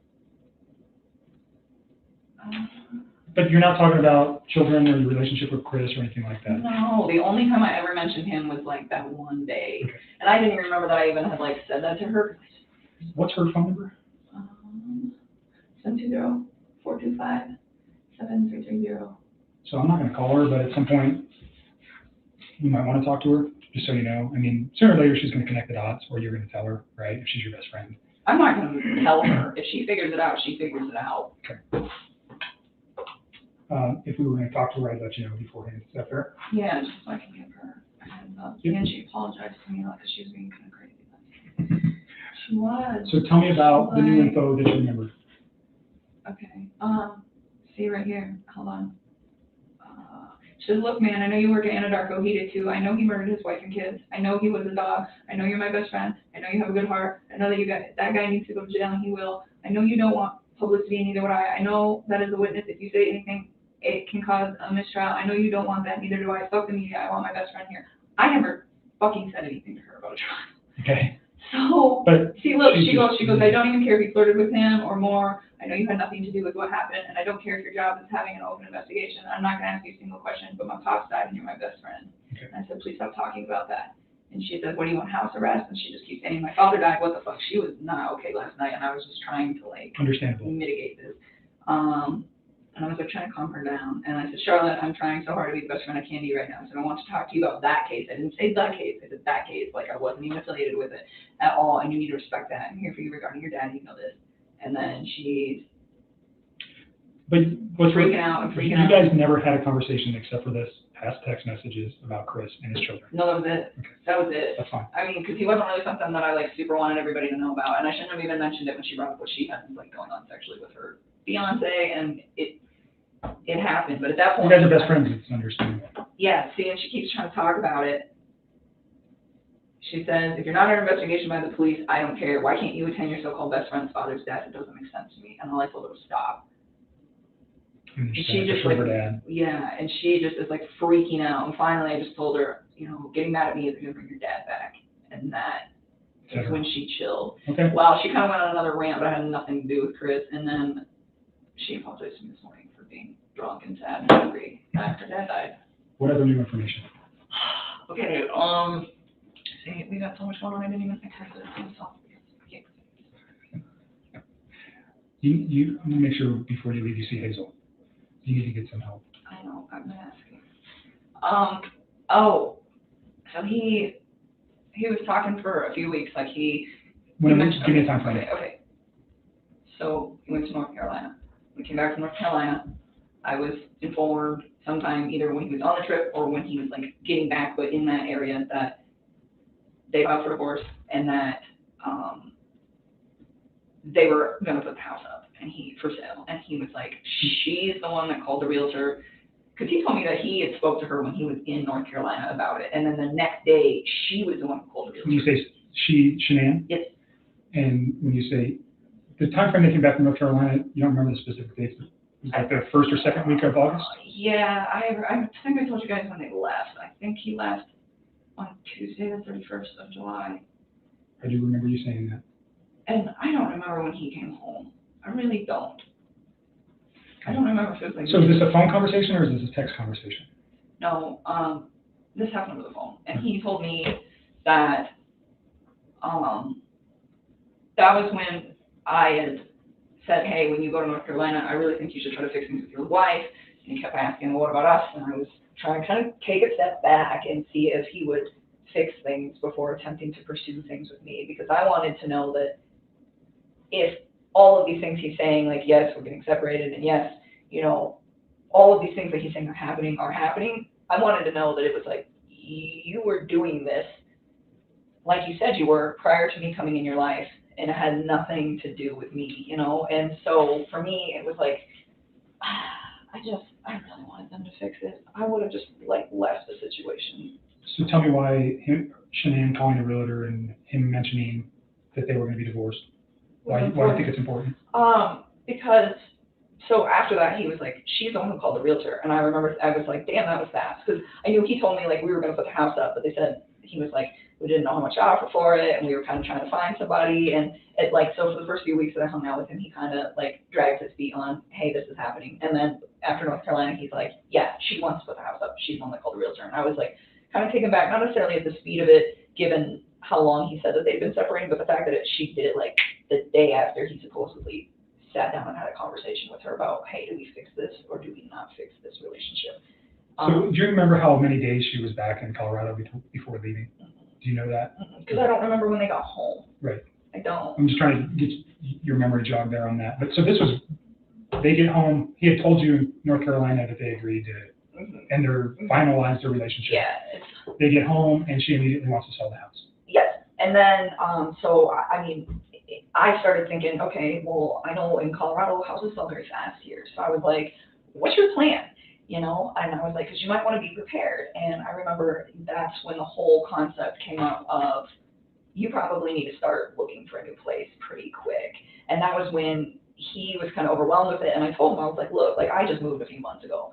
And I was like, to find a place that was comfortable for me, it was like, it took like a lot of research. And that's when I offered to help. I was like, I'll help you. And he seemed pretty gung-ho about it for like the first week. And he seemed very grateful. And I was putting in work on it. And I was like calling him and kind of letting him know about places. And there really wasn't that many options in Brighton. I found one. I actually texted it to myself before I texted it to him because I was going, I still have that in my phone too. Because I found it and it was great, but it was like right at the beginning of my search. And I was like, I don't want to inundate him. So you said a week. Do you think you worked on that for a week? No, I honestly only probably spent like a few hours over a few days and just trying to like line it up. Just trying to think about how many days she had been back while you were working on that. Do you know what I'm saying? Oh. So you said, did you actually work on it for a week straight? No. Okay. It was just like a couple days after work. I would just like spend a couple hours if I had time, like at the end of my day, or if I didn't go to the gym, and just sit down. And I mean, I can give you a date on one that I worked on because I texted that one to myself. This one, I love this one. When is this? Saturday, August 11th. That's the night you guys went out? Yeah. To the lazy dog? Yes. Or the two lazy dogs? Yes. All right. What else? Yeah, so the reason that this is important is because he, like, up to that point, seemed like he was all about it, you know, and I was respecting him. I wasn't like, oh, you need to get this, you need to get that. I was like, what city do you want to live in? What side of town is she staying in? You know, how close do you want to be to work? How close do you want to be to your kids? I mean, I asked him everything. I just wanted him to have something that was accommodating for his whole family. And he told me that she was probably going to stay in the Frederick area, but he never said for sure. The first time I asked him, he's like, I don't know where she's going to go, but she'll probably stay in this area. And I was like, Chris, if you're going to get an apartment, like, you need to figure that out, because the last thing you want is to be like an hour drive from your kids. It's like, you know, you got to be close. And so I ended up asking him again, like a couple days later, and that was when he was like, I think she's staying in the Frederick area. And I was like, okay. And that's when I was like, starting to get details, like, where, and if you guys find my text, you'll see it, where I'm asking, like, where do you want to live? Like, how close do you want to be to work? Those things, like, you know, do you care what gym you go to? Like, what are you looking for? You talked about this previously. Yeah. So the thing was he was like super gung-ho about it. And then on Saturday, that day. I remember being outside with him when this conversation happened, but I don't know where. I don't know if we were like walking into the restaurant or walking to the car, but I like vaguely remember being outside with him. And I was like, he had told me that he wanted to go look at some places the upcoming week. And we were supposed to go do that on Wednesday. And I was like, I asked him, I was like, what places do you want to go see? And I was like, did you really like that place that I showed you? Because it was just like super convenient for everything. It had a little playground and it had a pool. Like it would have been awesome for his kids. And it was cheap. And so, and it was like close to Frederick. It was like, it was close to the gym. It was close to work. It was close to me. It was close to everything. And it was in Brighton, which is what he wanted. And so, I was like, did you want to go check that place out? And he's like, yeah, I guess. And he like didn't seem sure anymore. And that was the part that I wanted to tell you. I just figured I'd give you all the backstory. Sure. So he's not sure about the particular apartment or about even leaving? So he told me that he looked at it and he told me that he thought it was nice, but it didn't really seem like his interest was that piqued. And I was like, well, did you find anything that you really wanted to look at? And he told me, yeah, that he found a few, but nothing that really, really piqued his interest. And I was like, well, you might want to get started. And he's like, well, I found one. And I asked him, I said, which one is it? Because I think I've looked at like every apartment in Brighton and maybe I'll remember it. And he's like, I don't know, I don't remember the name of it. And he kind of just like disregarded it. And it was kind of strange to me because like the whole week prior, he was like so excited that I was trying to help him because he's busy and I'm busy. So I was like, you look, I'll look, let's see if we can try to narrow it down to like 4 or 5 spots and then we'll find something that's good for you and your girls. You know, and he seemed like very enthusiastic about it. Like during the week when the conversations first really started ramping up about like, you probably got to figure something out because that house is going to sell really fast, you know, or at least be prepared. And So why do you think he was removed or not interested on your Saturday night, wherever you guys were? I don't know. I mean, sometimes like I think about these things and I feel like they're all assumptions, but at that point, like maybe he already knew something that I didn't. I don't know. But it was just a complete mood change where he just didn't even seem that interested. And I was like, okay. And I was like, well, we don't have to do that on Wednesday if you don't want to. And he's like, no, I know I need to get it done. And I was like, all right. Okay.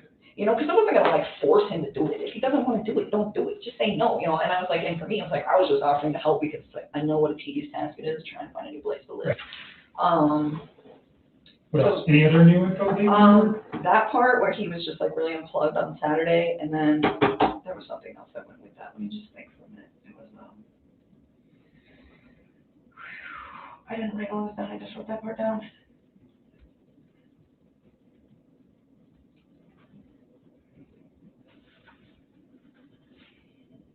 I can't believe I can't remember all this stuff. Yeah, you remember so much stuff already. Slowly comes to me all the time. Well, some of this stuff is just things that you would never think about. And now that I'm like, hindsight's 20/20, I'm like starting to go back. There was something else that happened on Saturday that had to do with all of this. Think about it for a minute. I'm going to see if my tech guy has his equipment charged. And we'll get your phone taken care of. Okay. So again, I'm going to have you sign this voluntary consent. Yep. It's the same thing that you signed in Thornton saying that, you know, I didn't threaten you, intimidate you. You have a right to say no. I want you to read the document again. We're going to take your phone. We're going to use a program called Celebrate. If you go to your phone store, that's what they use. Sometimes they used to do this. They used to move your stuff back and forth. It's the same thing. They're going to take that information, and then an examiner who is skilled in looking at cell phone data is going to look at it to try to recover the deleted material that we're after. I hope they can get the deleted material is what I'm after. I know it is. I feel so bad that I did that. I didn't even honestly, like, that's not even what I was thinking about. I was just did not want, like, any presence from him. So you're okay with us doing just everything? Take the whole phone. Awesome. Just take it. Because I feel like we've been trying I'm going to put all data on here just for ease, okay? So read that and make sure you sign it, that you understand that we're going to take all the data. Once I have all that stuff, I'll get your phone back to you. That's okay. I mean, I'm not even using it anymore. I'm going to just use this. Okay. I'm going to still get it back to you as soon as we're done. Okay. All right. So next week sometime maybe. Okay. Or the week after or something, somewhere in that time frame, okay? Okay. All right. Relax for a minute. I'll be back in a sec.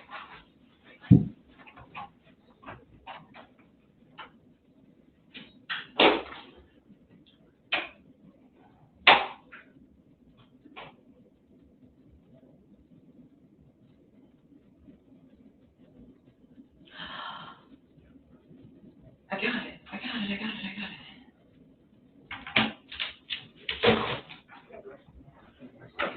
I remembered, by the way. I got it. Remember what? In my head, what I needed to tell you. Okay. Okay, so, hi. Hi, I'm Matt. I'm Nikki. Nice to meet you. Hello.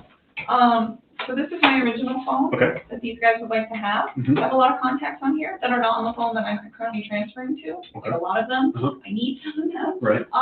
It would be greatly appreciated if we could get the contacts from this phone to just go to this phone so that all the text messages and everything have like names and things Right. to them Okay. so that I can, that's all I want to do. And I went to Verizon to switch to this phone, and all they did was give me this little sheet of paper to follow, which seems very simple, and I'm usually pretty tech savvy, except for the fact that I can't get the App Store to work on this phone, and I can't get the Wi-Fi to work on this phone. So that is the dilemma that I'm in. All right. But if you would be so kind as to just think that out, then I can give them what they need, and I am not good on phone things. I'm usually pretty tech savvy. After working in the oil field, you gotta get creative out there, because they have technology, but you're like in the sticks, so everything wants to malfunction. So are your contacts on this phone synced to the cloud, to the iCloud? I don't know. Okay. I mean, some messages came over, so I assume that everything is, but I don't really know. So maybe I'm not as tech savvy as I thought. What do you remember? You just said you remember something besides that.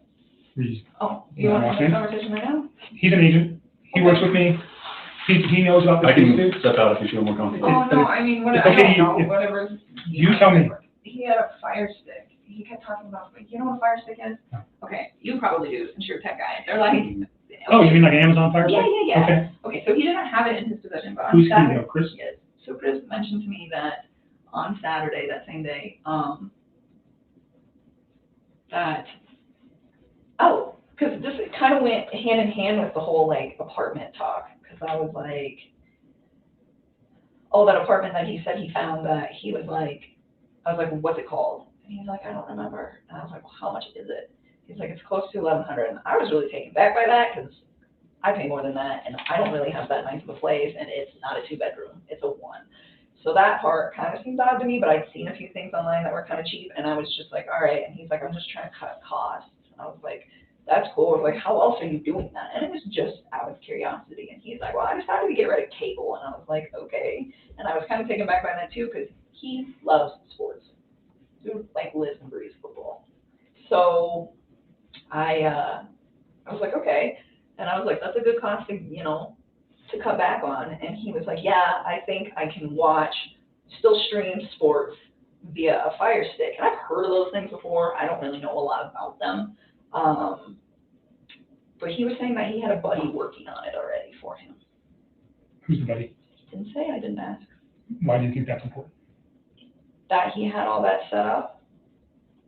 I don't know. I mean, it made me believe that.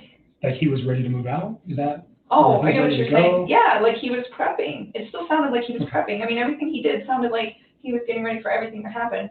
The only thing that I found really peculiar about the whole situation was the fact that he just kind of seemed disconnected about the apartment thing on Saturday, whereas in previous conversations, he was the one who brought it up, and he was the one who seemed really excited about it when I offered to help him do some like legwork on trying to find him a spot for him and his girls. Right. Okay. So I don't know who his friend was. It was just weird, because sometimes it seemed like some of the things he said, he was still really, a lot of things he said made sense, and still to this day makes sense. And then other things that he said don't make sense at all to me anymore. Or like they changed, Sure. Well, you know a lot more now. Well, unfortunately, you know a lot more now about terrible things that may have happened that changed the way you're thinking about what he said too. So making you think differently about those kind of, that verbiage. Right? Definitely. So we've talked a lot about a lot of different things. I hope I'm helping you guys. You certainly are. I hope so, because I don't like having this stuff on the top of my head. It's so hard, and there's so many days I can tell that my mind is trying to like block it all out right now, and I think it's almost like a subliminal like coping mechanism, and I'm trying not to. I'm trying to like think about it so that I can help you guys, and that's why. So why don't you give yourself a break for a day or two and just live a normal life, stop thinking about this stuff for a day or two, and then revisit it. Maybe that'll help you, because you look like you're tired again. I lost my job yesterday, so that's where that comes from. You lost your job with the geosciences place as well? Okay, sorry to hear that. I think you mentioned with your skill set that you should be easily employable in another locale? I don't know. I hope somebody hires me. I hope people don't see my name on a resume and just not hire me. Well, your name hasn't even made it in the papers yet. Not yet. So remember you said that you had some locations you could go out of state, maybe. Yeah. I don't know if that's what you're thinking or whatever's going to work for you. Yeah, I'm thinking a lot about all of that. It's just a matter of timing and trying to figure out when to do it. Hesitant to do it all too soon and have to do it all over again. Tell me the name of the geosciences company. I forget. Hasn't. That's right. I think I was just so bummed because they told me that they would keep me, and then they called me back and let me go, and I was just like, man. So did they essentially fire you, for lack of a better term? And that was yesterday? Yeah. So they let me go because they hired me to do a contract job, and now that contract was over. It was unfortunate because Anadarko actually offered to pay me for a while, and Tasman said no. So I just wish they would have been honest with me in the first place, but it is what it is. So now you're out looking for a job too? I haven't even started doing that. It's not even like a priority to me at this point, but I will get going. So yeah, since I need Hazel to help me out with his lease and sell my truck and change my entire life, and hopefully somebody somewhere will give me a decent job and give me a chance and not judge for all of this whole disaster. So that's why it's good. You said Hazel was helping you out with some of your lease stuff. All right. So Yeah. when we're here, I think she usually comes in the afternoon today. So we'll check with her. Hey, I think Matt just went the other way looking for me, but he'll be back eventually. Awesome. So you must want this for something. I'm gonna charge my phone. I didn't charge last night. I charged This one? Yeah. Here. What's this? Oh, this is the Verizon call box? To the 13th. From what date to what date? You want this one back? It's a month. It's Sorry. like- No, you're good. I don't know, it's a month, so it's probably whatever 30 days was, probably July 14th, I'd assume, so August 13th. You'll see it, when you open it up, you'll see it. But it's a month, so my So billing. can I just take this real quick and move it off your thumb drive and I'll give you your thumb drive? You can do whatever you want, that's yours. You don't need this back?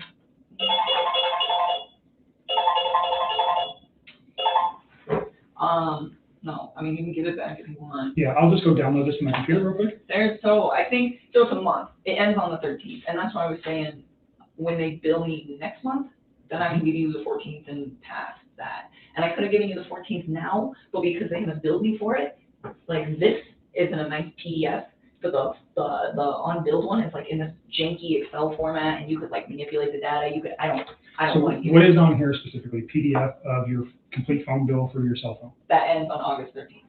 Everything after that, you I'm gonna go can. put this on my phone, or put it on my And computer. my lease agreement is on there, and I told Hazel that you had it. Okay, So I'll share it that with to her. because she needs that. Yep, I And will. then, there's also like a computer record of me talking to the Verizon wireless people, asking them if they can restore my text and what they had to say about it, just so that you guys know that I did the due diligence to attempt to do Sure. that. Got it. So those are the two things that are on there. So the messages that synced up when you started are on this phone, right? Mm-hmm. So when she started it, this phone's like 2 years old. Okay. But when she turned it on, a bunch of deleted messages from Chris that were on that Uh-huh. phone synced up with that phone. Okay. So that's the one I want to try to rip. Okay, so we're gonna download this Yeah, one, but this we one's want to coming get as the evidence. context. Yep. Exactly. Okay. So this one's going to be coming with us as evidence. That one will just rip, so she has a phone. Okay. I need you to log into Google. I was trying to figure this out, I don't know. Oh, that might be an issue. I know. I mean, if you guys really can't do it, I'm trying Well, to go through and figure out who is. there's another way we can do it, or we can try. Man, I'm usually really good about passwords, but this one.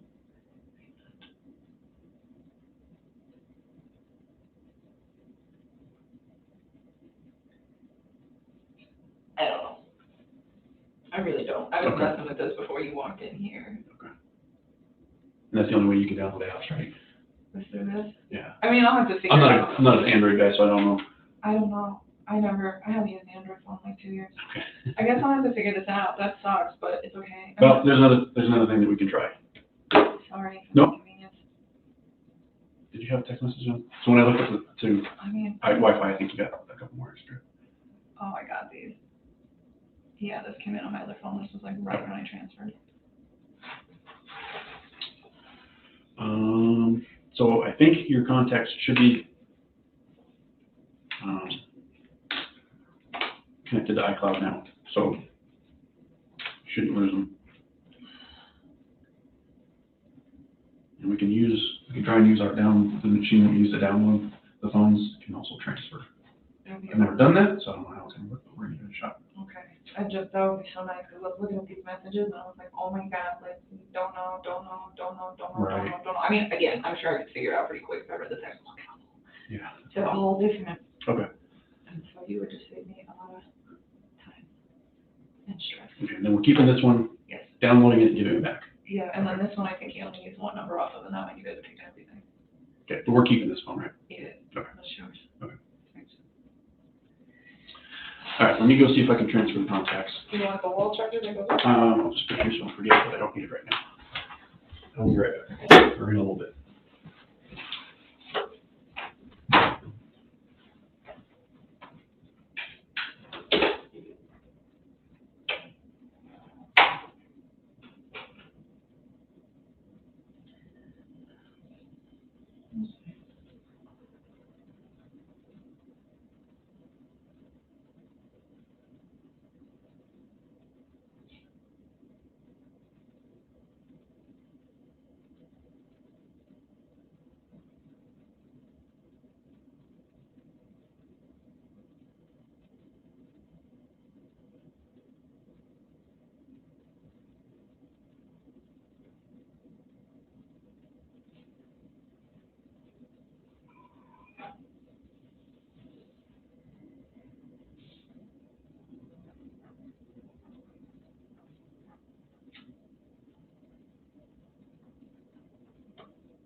Thank you.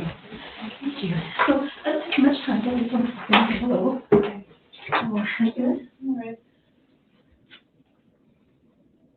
I don't believe you.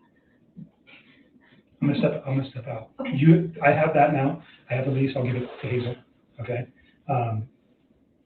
Did he get your phone taken care of? I don't know, he took them both. All right. He was gonna try. I'll step out for a few minutes. Give you guys a few seconds. All right. If you remember anything else, we'll talk before you leave. All right. Hazel said she knew that you had been fired, so maybe get some advice on that too, about potentially leaving here and starting new somewhere else. Probably is a good thing. All right. I'll be back in a few minutes. Thank you. So, and Darko fired from the other company as well? Yeah, well, Anadarko just terminated my contract. I mean, I don't blame them. That's just not a good place to be. But they were concerned, and they offered to pay for like a few weeks. Well, that is pretty generous. It was very generous, and Tasman cut it off. They're just like, we don't want to bill a contractor if you're not actually working. Like, I respect that. You know, I don't know. I think it's kind of disappointing because they told me, you know, I informed them on the situation, and then they contacted me like a day later, and they said, oh, you're good, don't worry about it. And then they contacted me the day after, and pretty much just let me go. And just be honest. So did you give you another job or another appointment? They would have had to have.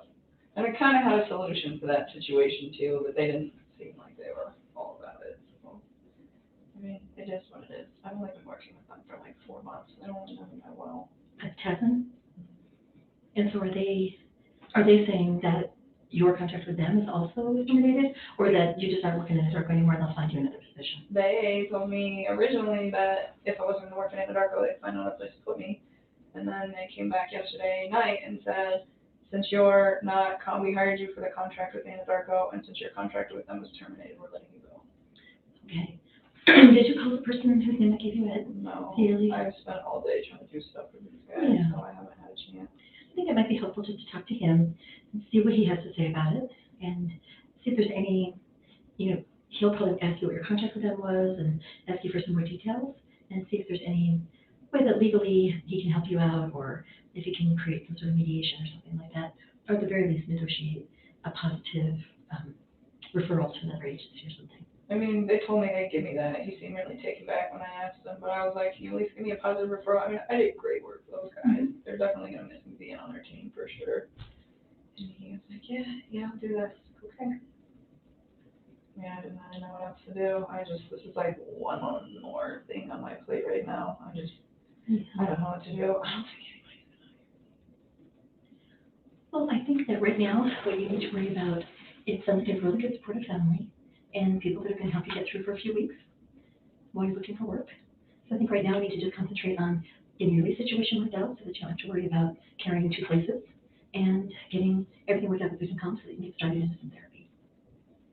Yeah, I still don't think anybody's going to hire me. Like, if my name's in the media, I'm going to do that. Well, it doesn't mean yet. And it doesn't mean businesses won't necessarily, hiring agents won't necessarily watch the news or know those things. And if they do, I think you can just explain to them that you're doing everything you can to cooperate with law enforcement and do what you can to have it not impact your job. And, your work at both in Aderco and any place else you've worked prior to that is a good testament to what a good worker you are.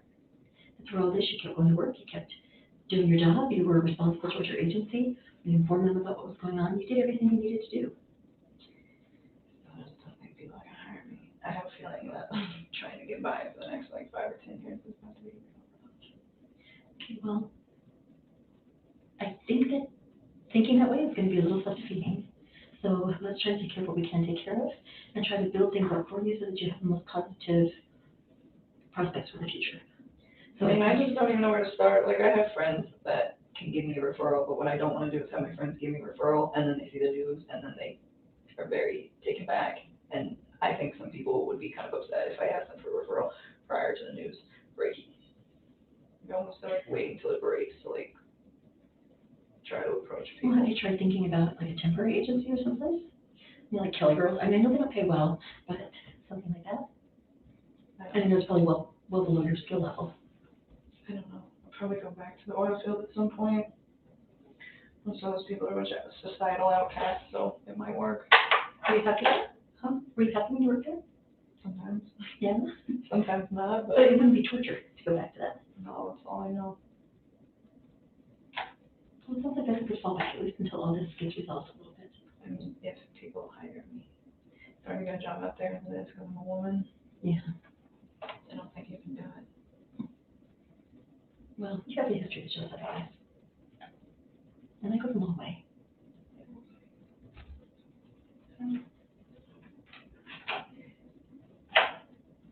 So I understand that Agent Quebec has a copy of your lease, so I'll talk with your landlord and see where we can get as far as getting you out of that. And then I have a list of referrals for you for therapists. Thank you. Did they approve it?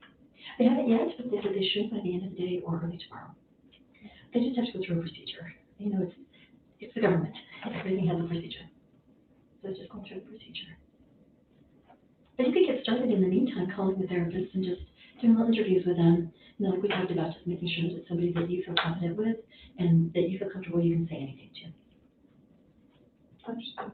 And then I would also ask them, just because I know you have a hard time sleeping and I know that this bothers you all the time, that you could wake up in the middle of the night having some issues, you want to also talk to the therapist about what kind of after hours support you could get.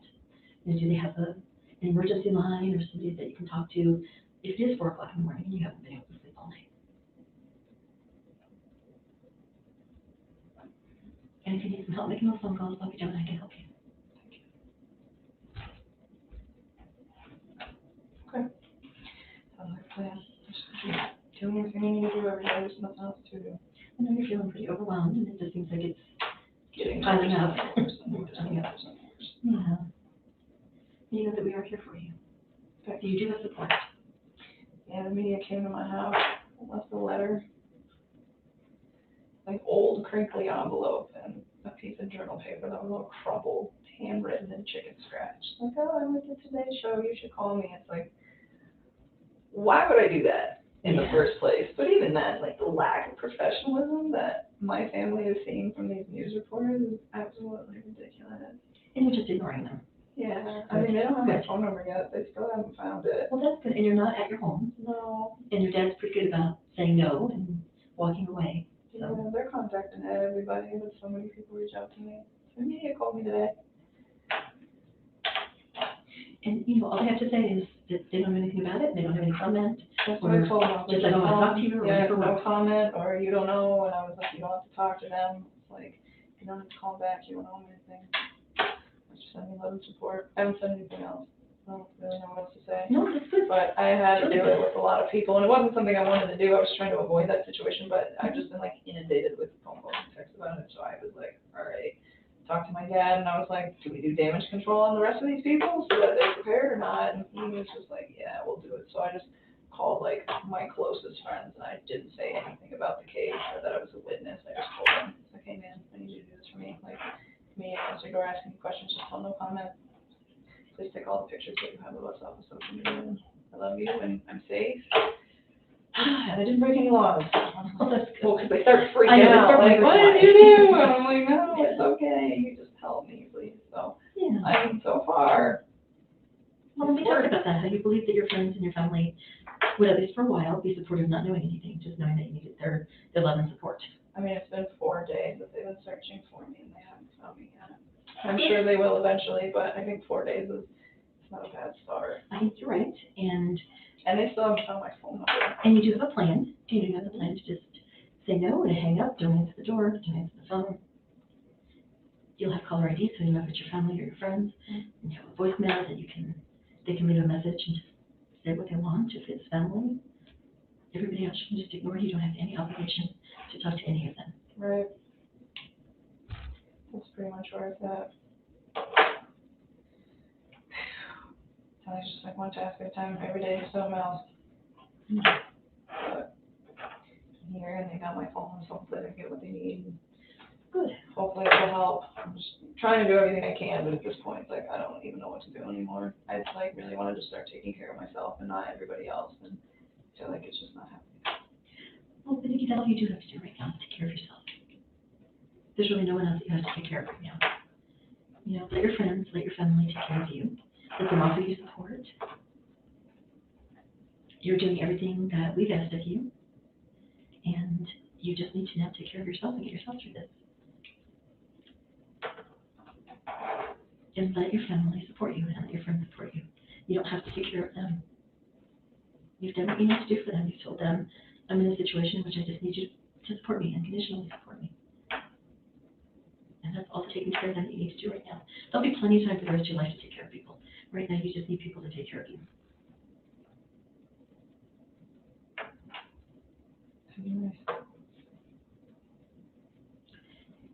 I know I've asked you this before, but I'm going to ask you again. Are you still feeling like you're not thinking at all about suicide or hurting yourself? No, I'm not thinking about any of that. Okay, good. And you promise me you'll let us know if you start thinking that way? I text you guys in the middle of the night every time I'm stressing out. Okay, so you will. Okay. Okay, because we want to be here to help you. We don't want this to turn into another tragedy for you.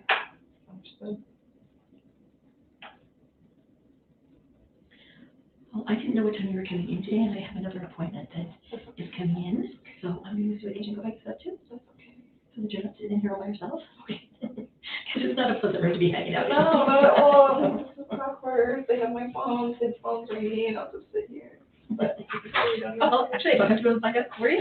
We're trying to get your phones to work, but you don't remember your Google account? I should, to be honest with you. It's like programmed into the two places I use it all the time, and so I don't have to remember. So the only way to transfer your contacts from that phone, from your iPhone to that phone, is with your Google account. I mean, if I need to, I know. We're gonna print we downloaded them, so we have the file available. We can print it for you. Can you do that? That would be nice. But we can't move them because That's okay. your phone is essentially, you won't be able to download apps or anything like that without your Google account.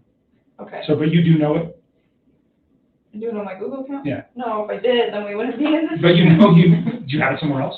Yeah, I'm sure I could Okay. like reset it and figure it So out what at I'm this point. just making sure you have a phone that's going to be usable. Yeah, I mean, I can make incoming and outgoing calls at this point. That's all I really care about. So he's going to download the messages that uploaded when you redid your phone. So it shouldn't take too long. Yeah, there's not much on there. Yeah. It's pretty short. Should take just a few minutes and then we're done. They're all like, they're not even on the right date, some of them. It's really weird how they're time stamped. Okay. Like, there's one on there on the 13th, and I'm like, I'm pretty sure that that was a conversation. Between you and Chris? Yeah, but it was like not that same day. The Like- 13th was a Wednesday. Or the 12th, I don't. All right. It's We'll not in look the at right them. spot. They're not in the right spot. Maybe the date on the phone is messed up. I don't know. I'll look at the phone and we'll see. Well, it was out of order. Like, unless I'm confused, but I'm pretty sure the last text on there between me and him was actually probably somewhere in the middle of the text. So when you say out of order, like, Like, it's saying, oh, hey, this happened on like Tuesday, but really, I'm like, I'm pretty sure that that happened at a different point. okay, all right. It's So only about if it's one. critical, we'll talk about it. I don't think- I need to look at the text first though before I know. Of course, Okay. understood. You probably want to go. Yes. Because you have your I next, want to. you have your next client coming in. Thank you for your time, I appreciate Oh, it. yeah, you're welcome, and I'll send you those therapists, and then, just get started and giving them a call and seeing who you think is gonna be a good fit for you. But this we can have it ready so that when the comp says yes, you can get started right away. Thank you. And if you need any help, making those calls, you start making them and realize you just can't do it on your own. Just call me about Joan, or I can just, call with you and be there with you while you do those calls. Thanks.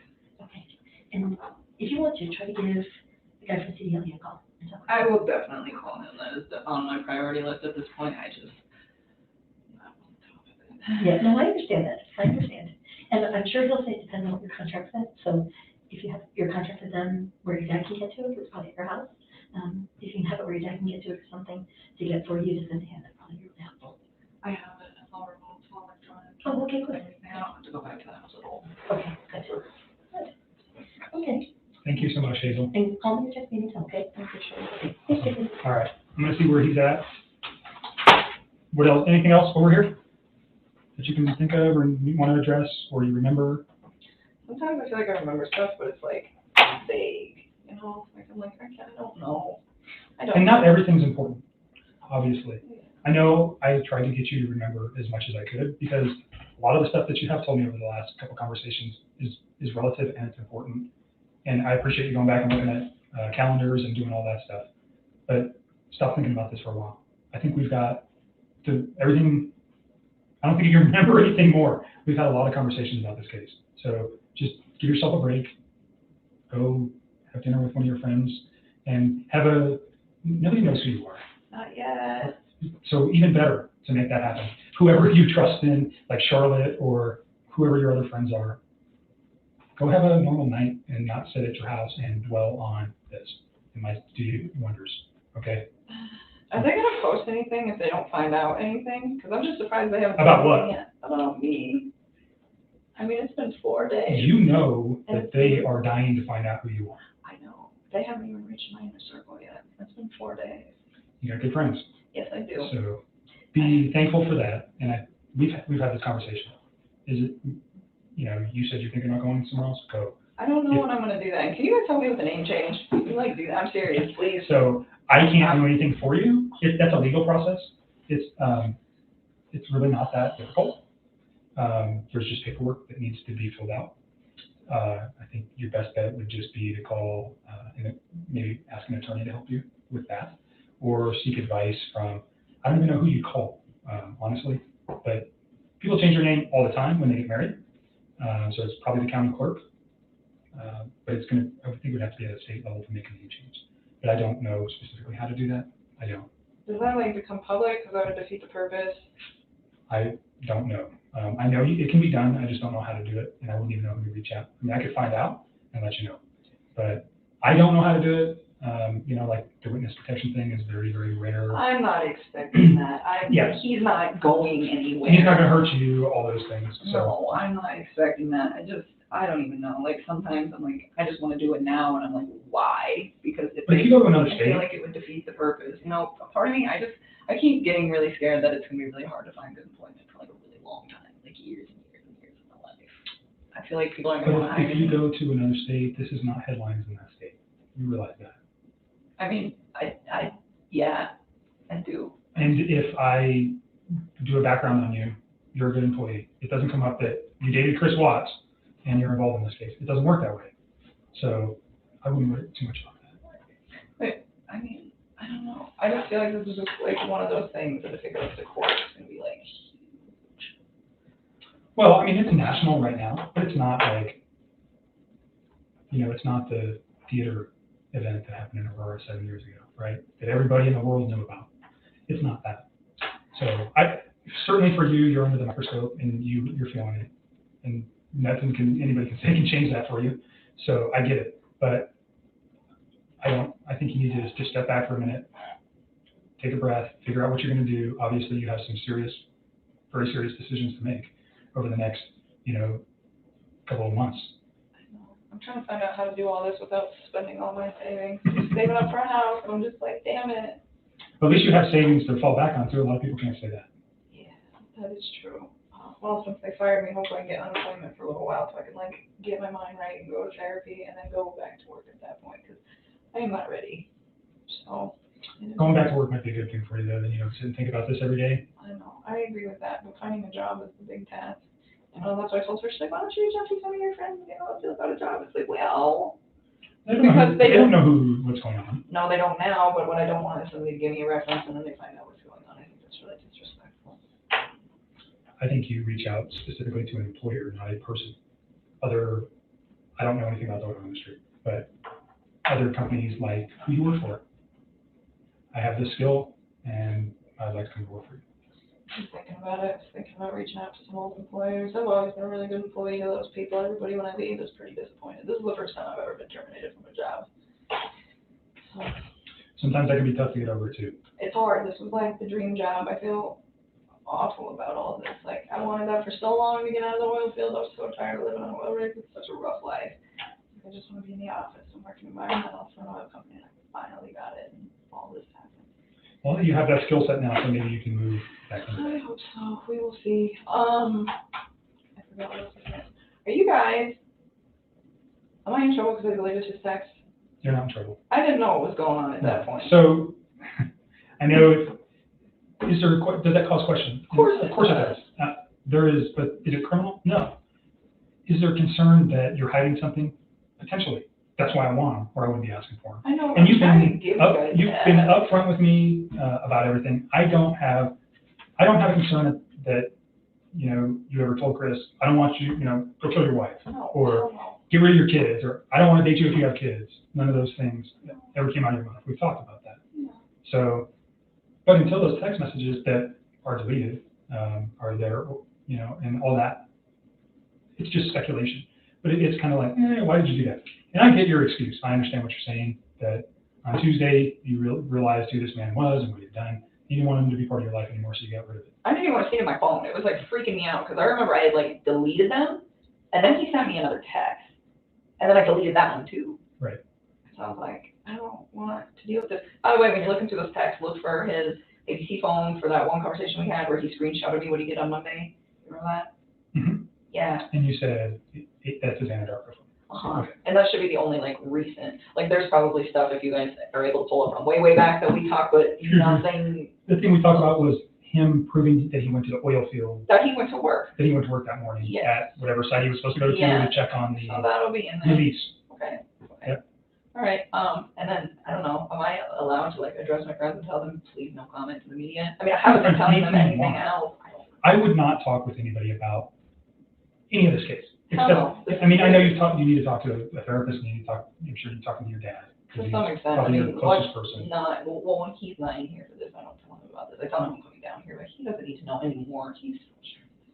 You're an adult. You made some decisions that caught you in a bad situation, but there's nothing wrong with you talking to somebody. I just wouldn't go into details. No, I haven't even been telling people I'm a witness for anything. Certainly, your best. I mean, if I was you, I'd be confiding in my best friend, like, hey, this is what's happening in my life, and I need help. Is there anything wrong with that? No. I mean, that's about as far as confiding has gone, was me telling her about some guy that I was hanging out with, but that was like way before any of this. Yeah, and you need support right now too. So you're not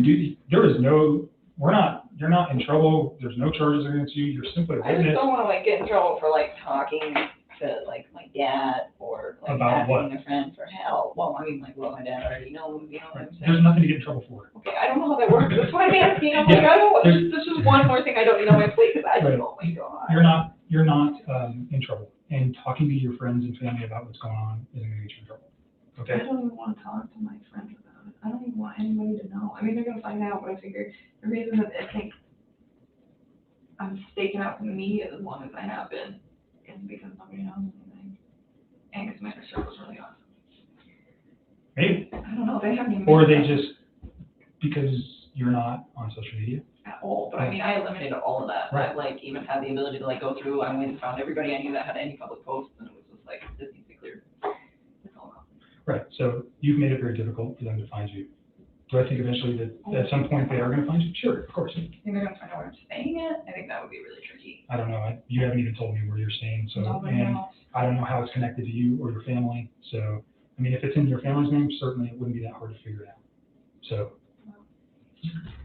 if that, you know, there's ways to find out where people are staying, but they're limited. I mean, unless somebody knows about this place to talk to them. Nobody. So, Nobody. All right. All right. Doesn't even know where it's at. Let me check on this. Yeah, let me check on this phone. Oh yeah, that's right. I was like, I'm not ready to go. I know you're ready to I got somebody to go. call. So he's printing your contacts. I'll be back in a minute.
Get your phone to download? You mean it? The restroom. Yeah, you Just, need like, leave my stuff in here. Yep. Come back in here. Left again.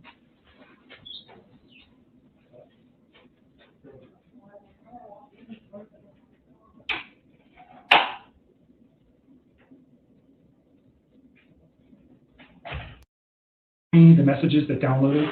I'm going to take photographs of them because the device that we were using doesn't want to work. I don't know.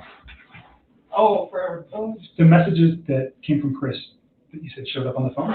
Yeah, please. I don't think any of the ones from his anecdotal phone came in, but I don't know the number. Okay. I didn't see it. Maybe you can give me that number. We can check that out too. I can probably get it real quick. Show me the ones that you think came from him. Those 9. Oh, yeah, I know. And I 0. don't know. Just give me a sec. Boom, right there.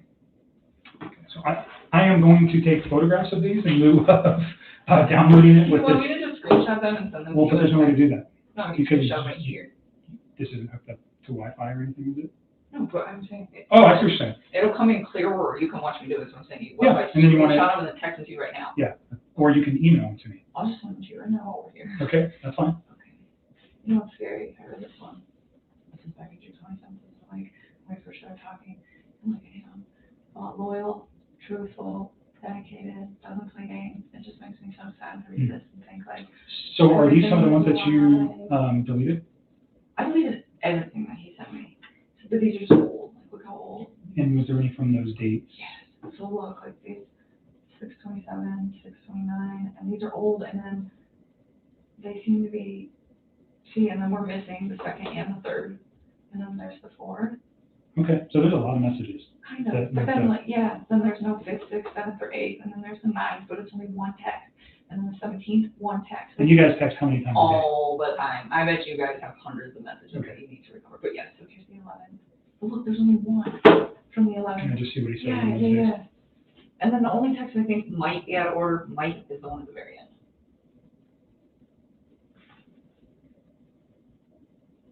I just wish they were more complete, and I don't understand why they're coming in bits and pieces. Like, what's causing that? So the 10th, oh, you went to the Rockies game. Yeah.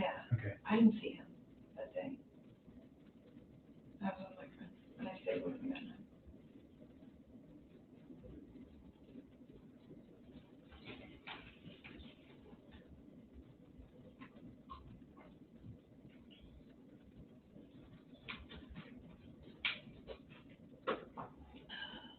Okay, so this one's on Sunday night Yeah, that's at right. 4:07 p.m. What's he talking about? Pounding fruit? Is that you or him? That's him. Talking. Oh, so he was talking about that birthday party he was gonna go to. Whoever was hosting it, I don't remember. Like, he told me the name once, but Jeremy? I forgot. I don't even remember, to be honest with you. Like, the only names that I remember very well is Nick and Mark. Those are the only two that I could be like, oh yeah, like I could tell you like maybe a little Those bit are his about friends? those people. Yeah. Okay.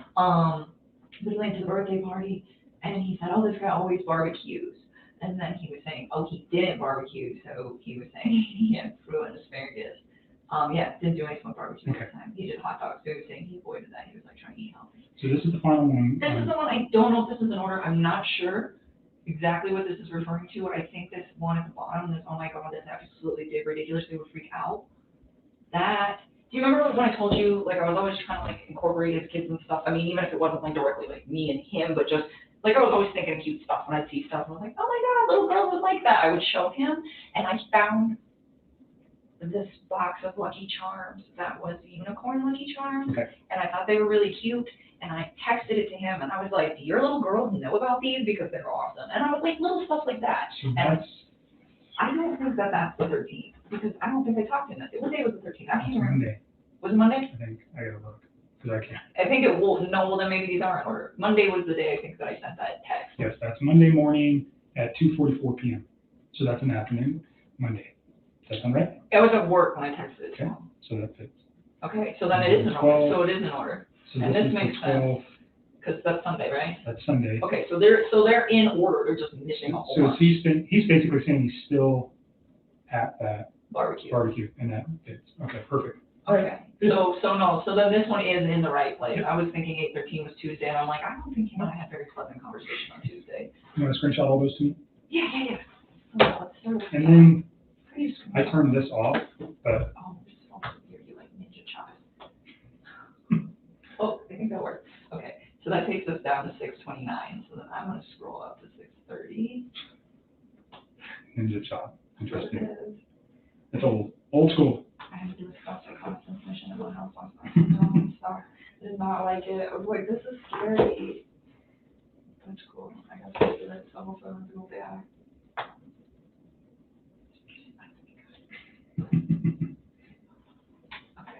So what you're doing now, let me ask you about the text with you and Charlotte.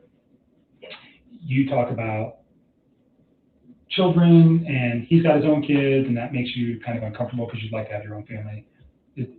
Put that in context for me. Is that a fair statement the way I'm saying it? I mean, I guess. There was never anything I like said to him though. Okay, that's what I want to know. Did you ever say anything to him about like Never. anything about his kids being a problem? Anything about his wife being a problem? Never. I always try to be so inclusive with them. And even with her, when I was talking to her, it wasn't that his kids were an issue. It was just, this man already has a life.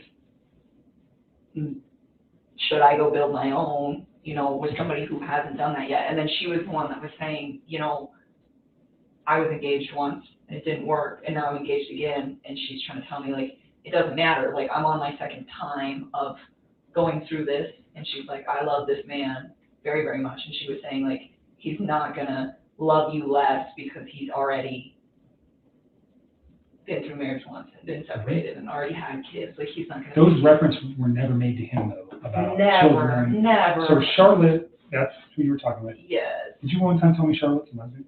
No, she's engaged. Okay. Were you talking about one of your friends that might have been a lesbian at some point? That's not the case. I don't think so. You never said that about any of your friends that I inquired about? I don't think Okay. so. I don't think that I think on the first day we talked with your dad there, I inquired about Charlotte. Yeah, you asked me about Charlotte and eHarmony, and I went through Right. my text and I was like, what is he talking about? And I couldn't find it. So I was wondering if maybe somebody referenced both of those two, but not in together. Okay. I'm wondering if that's where that came from. So Charlotte is your friend. She's your closest friend. Yeah. You guys had this conversation, but it never went anywhere besides her and you. Yeah, Never mentioned it to Chris. You never said anything about your kids, or his kids, pardon me, damaging your guys' relationship. No. Or nothing like that. Never. And I mean, and even in that, it wasn't like, I never said his kids were a problem. It's just like, he already has life.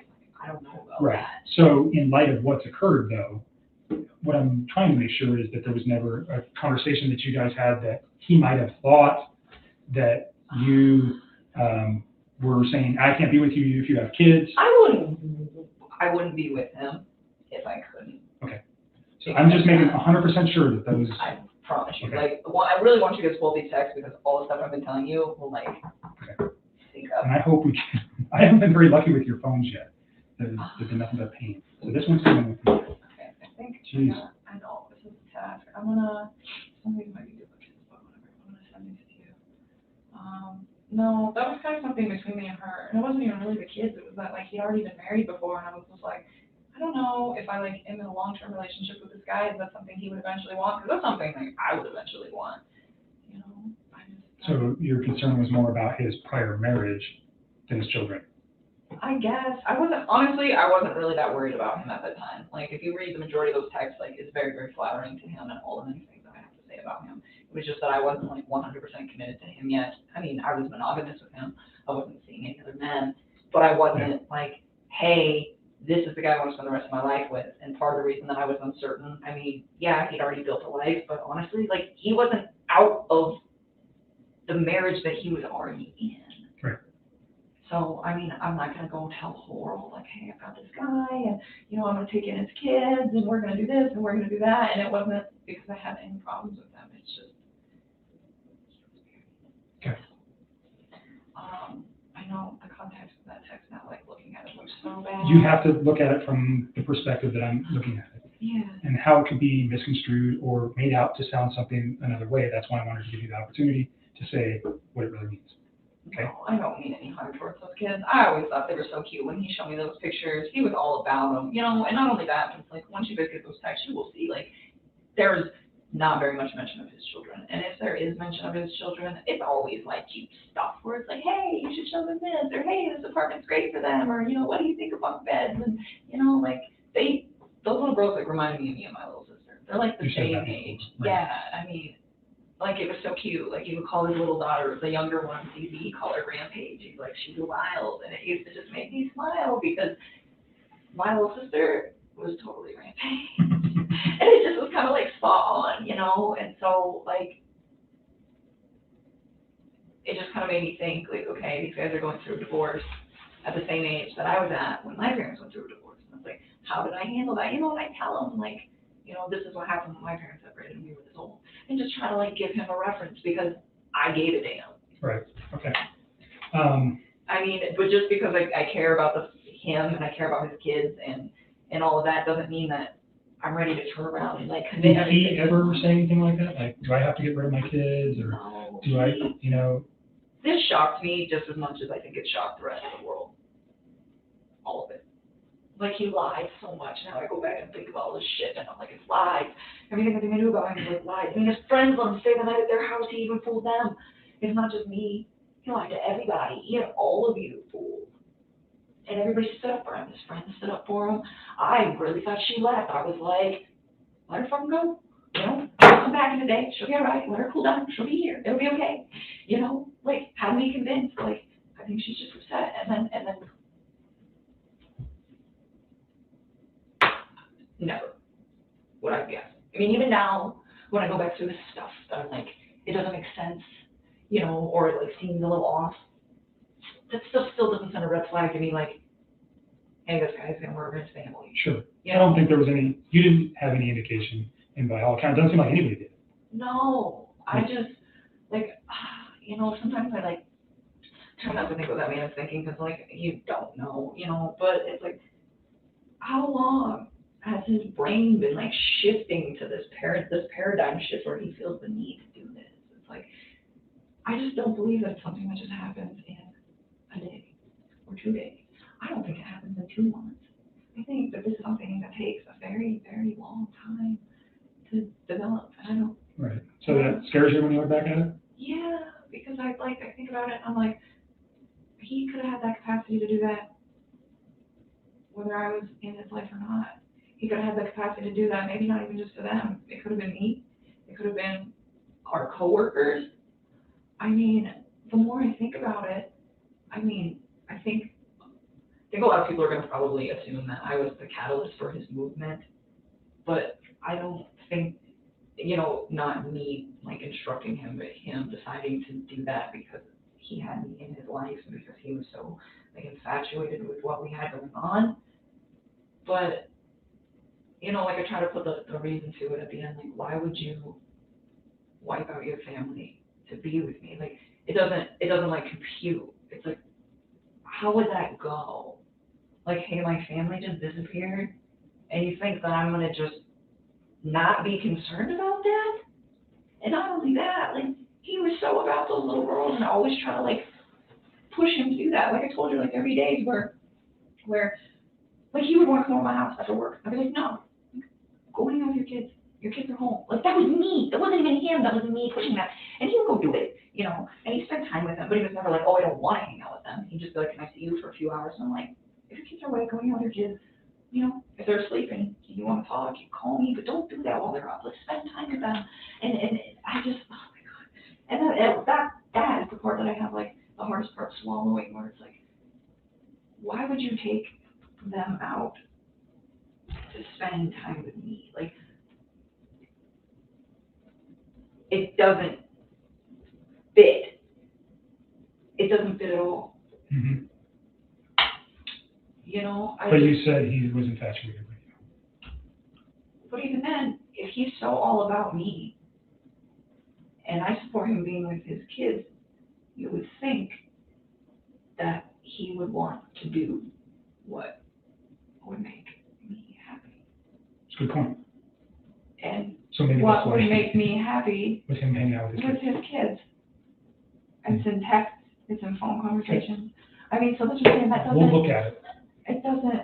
That one particular context in that just, it's so open kind of interpretation and whether or not you said it. That's why I wanted to address it in particular. Okay? Yeah, there's nothing like that in our text. I can tell you that right now. Never. Did you send those? Yes, I'm working on it. I'm sorry. How's you ever getting work done? You get sidetracked. I actually got a lot of work done. I'm just teasing you. It's a lot easier in the web field than it was in the other field, so.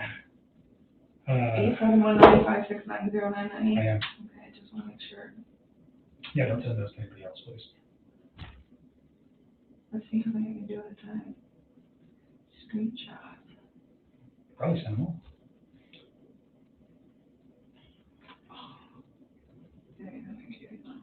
How about email?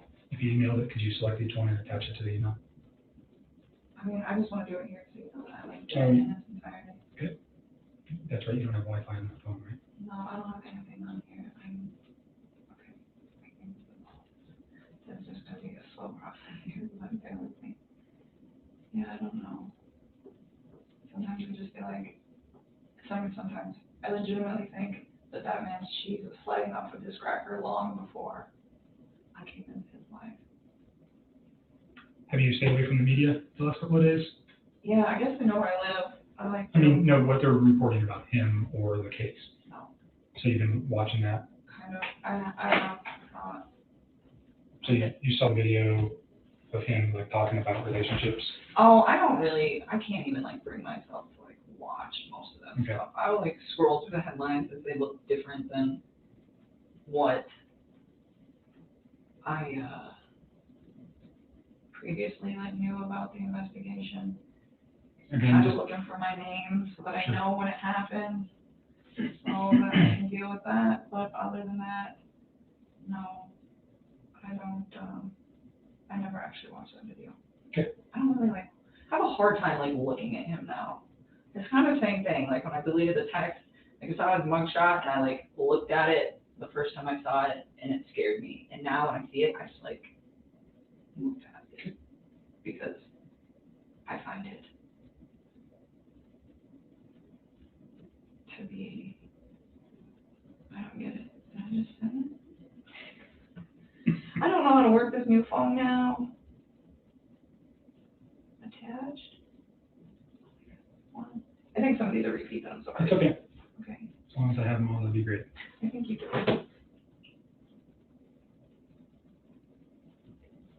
Look like you've been drinking way too much coffee. Because I'm shaky? Yeah. Oh, I think it's the sleep loss. 812. They're coming. You don't have the one at the very bottom. I don't think. Let me see what I put. Oh, you do. No, you don't. No, you don't. You're missing the last one. Let me get that last send me the last one, and then we'll send you out of here. And then don't think about this stuff for a while. I'm trying. All right? It's hard. It's And so then much easier when to I'm say done that. with your phone, I'll get this back to you. I mean, if you guys are gonna keep it, just No, we won't need to keep it, because what it's going to do, if I take everything, then it's just easy, I get it back to you, okay? So the examiner that's going to look at it, she comes back in early next week, and I'll try to corral her to do that as early as possible, so we can download your phone and get it returned to you.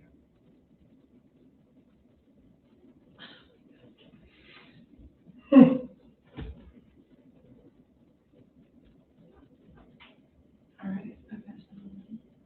This phone is so different than that one. It's totally different than an iPhone, I know that. It's just been a long time. It's been years and years. I actually had this phone. So, let me go see if I can find his Endarco number real quick, too. I'll be right back. And then I could do this on here. Totally forgot about that. Right back.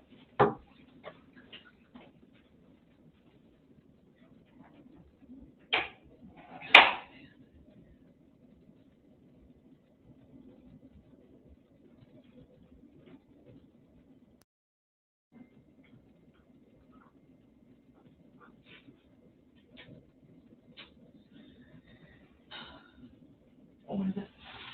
You read my handwriting? 390. Let's put it top. I just resent you all of those. It's fine. So that would have been on the 12th or the 13th. What day was Monday? 11th was Saturday, so the 13th would be Monday. Okay, so what about on the 15th? That was the day that I met on Sid. If you're one of my contractors, I see him. I don't see him here. I won't erase none of this stuff though. It's okay. So you guys need to say it this time. I'm so sorry. I really, I didn't know. It's fine. Don't beat up yourself about it. We've already been through this 10 times. It is what it is. Is there any older ones potentially from his Endarco phone? That's a possibility. Is there a way to search those? I Can you don't know. go I don't here? know. And Maybe one of the side. I haven't used this phone in years. search. Search. Yay. 720. It's gonna be like that's everybody. Nope. Okay. None on your phone. Okay. I tried. How about in your call log? That was text messages. In your call log, did you ever converse with him on that phone? I mean, this phone's pretty old. I don't think. Oh, but my it's call log it's can downloading hold all sorts of stuff. How about you look at your call log and Let's just see? see. Let's see if it's down. No. 11/02/2016. Okay. And then all of these are all 2016. So it didn't update the call log. All it did was today once I got the phone. Okay. Is that a Samsung Galaxy S5. Yeah, I just thought it was so weird. All those messages started showing up, and I was like, That would be so. Would have been really nice. wouldn't it? I could have just It given you would guys have made my life way too easy. All right. You ready to get out of here? Yes. I am. All right. Take your stuff. I will call you, probably won't be next week. I'm going to be busy all next week. I'll be going. So I'll call you the week after about when your phone's done, and I'll get that back to you. And then at that time, if there's anything new, we can talk about it then. You think he's going to take this all the way to trial? I do, right now. Have they gotten the discovery yet? No. Yeah, some stuff. Change when I get those? Do they know that I'm like 1 year Wednesday? Yeah, I mean, they have to know. Do they know what you said yet? No.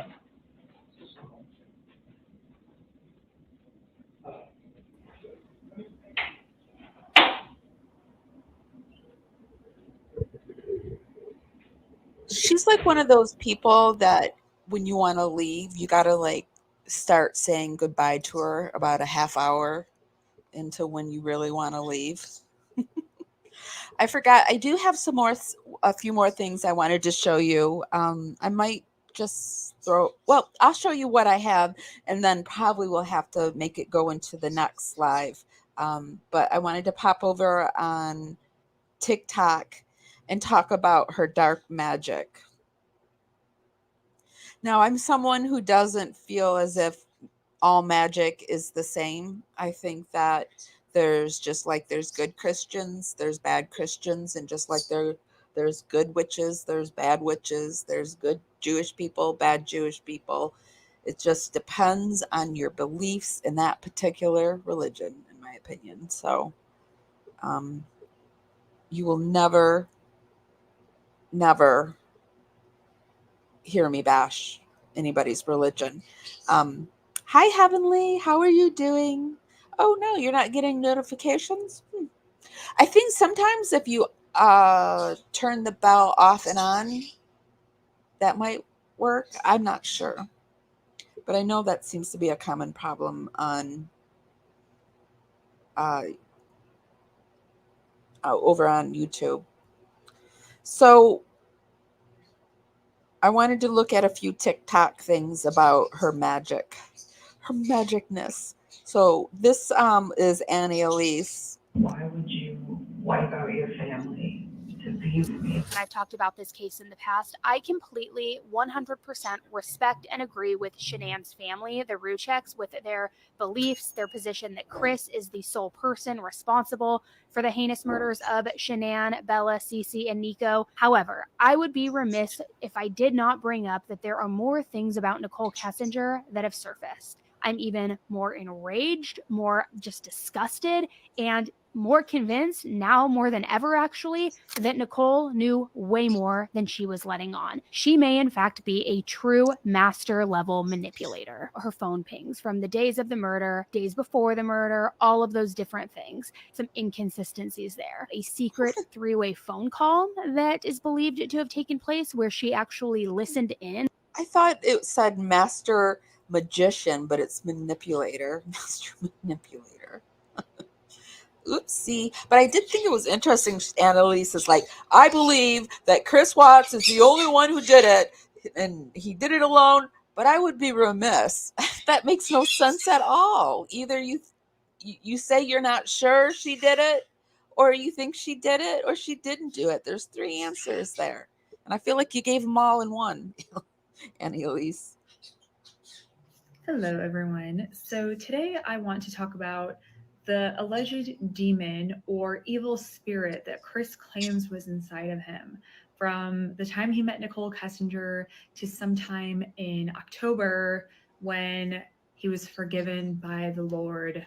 And I'm going to read it from different parts of this book I hope that it's he not me co-wrote with going Cheryl in and Gale. out. Again, he does not profit from this. He legally can't. He also has no more contact with the author of this book. So she does not give him money. They have no relationship because he does not like the way the book turned out. So just wanted to clear that up.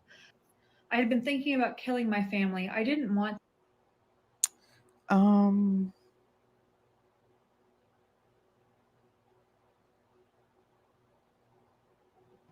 Let's see.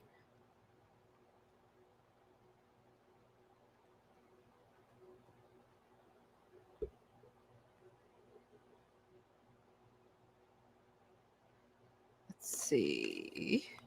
The mistress moves in, marries the dad, gets rid of the kid, and starts anew.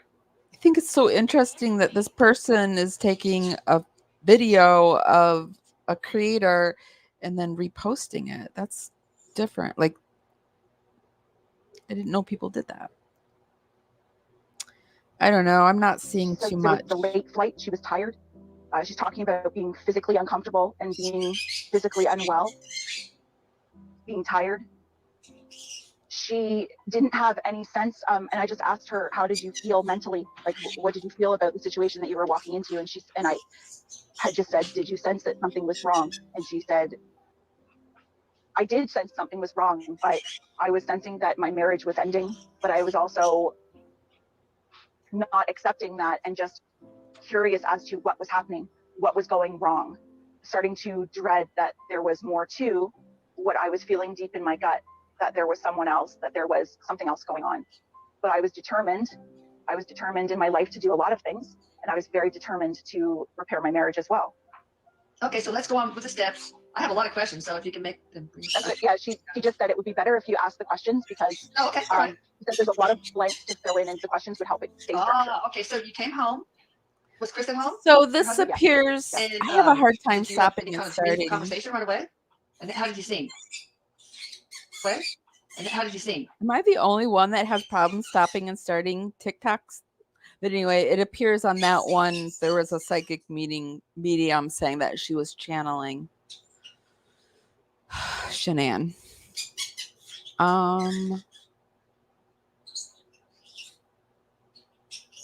Yeah, I'm not seeing too much actually. But I will deep dive more into that to see if I can find more on the darkness that supposedly Nichol was putting onto the relationship. I have a friend that we talk in emails a lot, and he did a voiceover for me once, and I did some stuff for him. And he actually just did something on Nichol Kessinger a month ago. The channel is called Deliberately Deadly, and he has Hidden in Plain Sight, Chris Watts, and the Elusive Truth of Nichol Kessinger. And then he has one coming up on the Watts family tragedy secrets from jail. Let me make sure you can see. Yeah, okay, you can. And he also did, I suggested, I said that, I don't know if I can say it on YouTube, but NAZI stuff is popular. And so he did the truth about Adolf Eichmann's war crimes. We'll watch that in a separate one, but let's look at his Nichol Kessinger video. We'll watch part of that. I'll link it down below, and then we'll call it a day.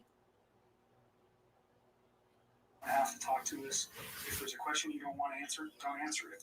If you don't want to talk anymore, just tell me I want to leave. And I'm kind of in the way of the door, but you're not being. Oh yeah, I don't know who that is. I will look that person up. Your relationship with Maybe Chris, see if they want to come on the show. Chris and his family, and events relating to Chris Watts. And do you know him as Chris or Christopher? A timeline of your getting to know Chris. There's a new change in how people do videos now, and all this added stuff in the beginning nobody likes. So people are starting to get rid of all of that so that you can just get right into it. Did he mention the children's name or his significant other's name? I didn't know his significant other's name. Why can't I can't hear this? Hold on a second, you guys.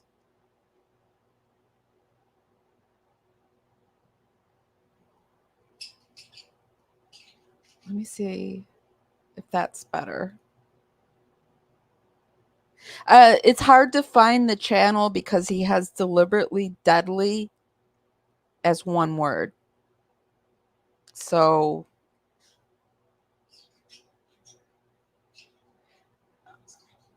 see up here, it's at Deliberately Deadly. It's one word. So when I try to find it, I will type in up here Deliberately Deadly channel, and then I look for his thing. I'll let him know too that it's hard to find. But okay, let's go back into that.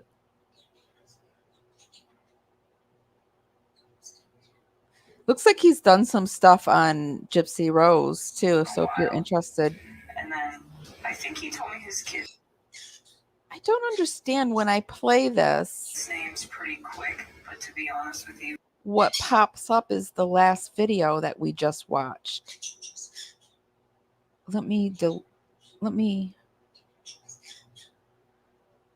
see if I close all these, if it'll start playing. you want an exact date. See, it plays the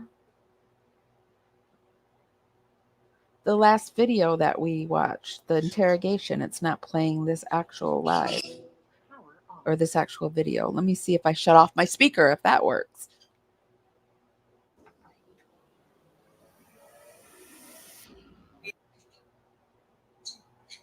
Let me reload it. And then I think he told me.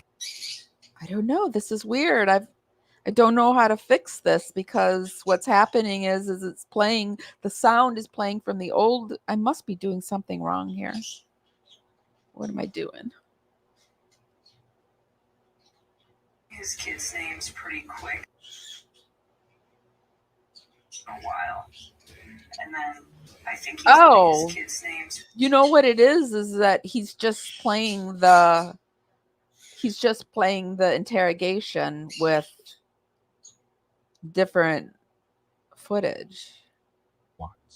If, indeed, by stringent privacy dent of Nichol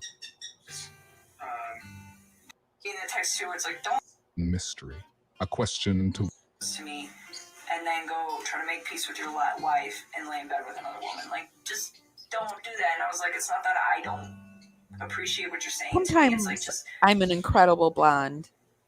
it just didn't sit right for me, you know? So I just feel like Almost like an insecurity where you had to say that to you? Or? in the stark and troubling narrative of the Chris Watts case. One aspect remains shrouded in mystery, a question to which we may never have a definitive answer. The extent of Nichol Kessinger's involvement has sparked widespread speculation and debate, notably due to the fact that she engaged in a phone conversation with Watts, lasting approximately 111 minutes on the night of August 12, 2018, ending just before midnight. This has become a focal point of scrutiny. This was one of his final communications before the horrific events unfolded the next morning. This detail raises critical questions. Could she have been attempting to dissuade him? Or, as some speculate, might she have played a role in fanning the flames of the impending tragedy?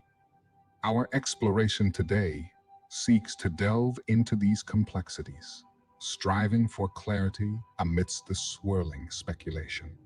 The big question that invariably arises when delving into the Watts story is what occurred during the 111-minute phone call between Nichol Kessinger and Watts on the night before the Watts family is brutally murdered, buried, and then reported missing.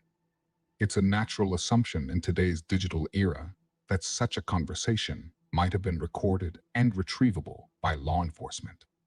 However, the actual practices of telecommunications and legal constraints tell a different story, contrary to the common belief, which might be influenced by portrayals in TV and movies or misunderstandings about devices like Alexa. Phone companies do not routinely record or store the content of personal phone calls. Alexa devices, for instance, record snippets of conversations for processing and user experience improvement upon hearing a wake word. But telecommunications, governed by stringent privacy laws, do not engage in indiscriminate recording of calls. Thus, without prior suspicion or evidence warranting a wiretap, and there was no reason for one in this case, it's highly unlikely that the call between Kessinger and Watts was recorded by the phone company. As a result, without a wiretap in place, the content of their conversation likely remains known only to Kessinger and Watts. All that is left is the metadata of the time, date, and duration of the call, and a wealth of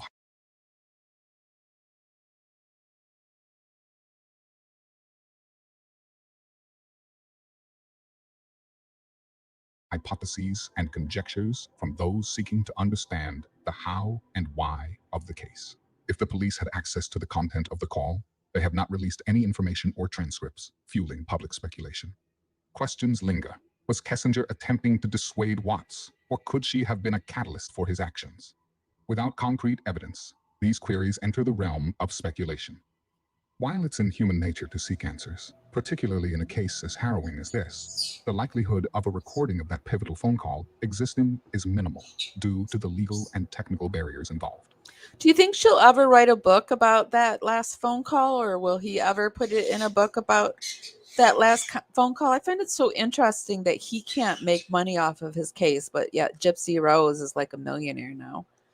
Chris Watts would be really rich if he could make money off of his case. Consequently, we are confronted with an unsettling gap in the narrative. In the complex tapestry of Nichol Kessinger's life before meeting Chris Watts, our understanding is based on a patchwork of public information, some of which may not be entirely accurate. She was born in Colorado in 1988. Kessinger charted a course marked by scholarly pursuits and professional vigor.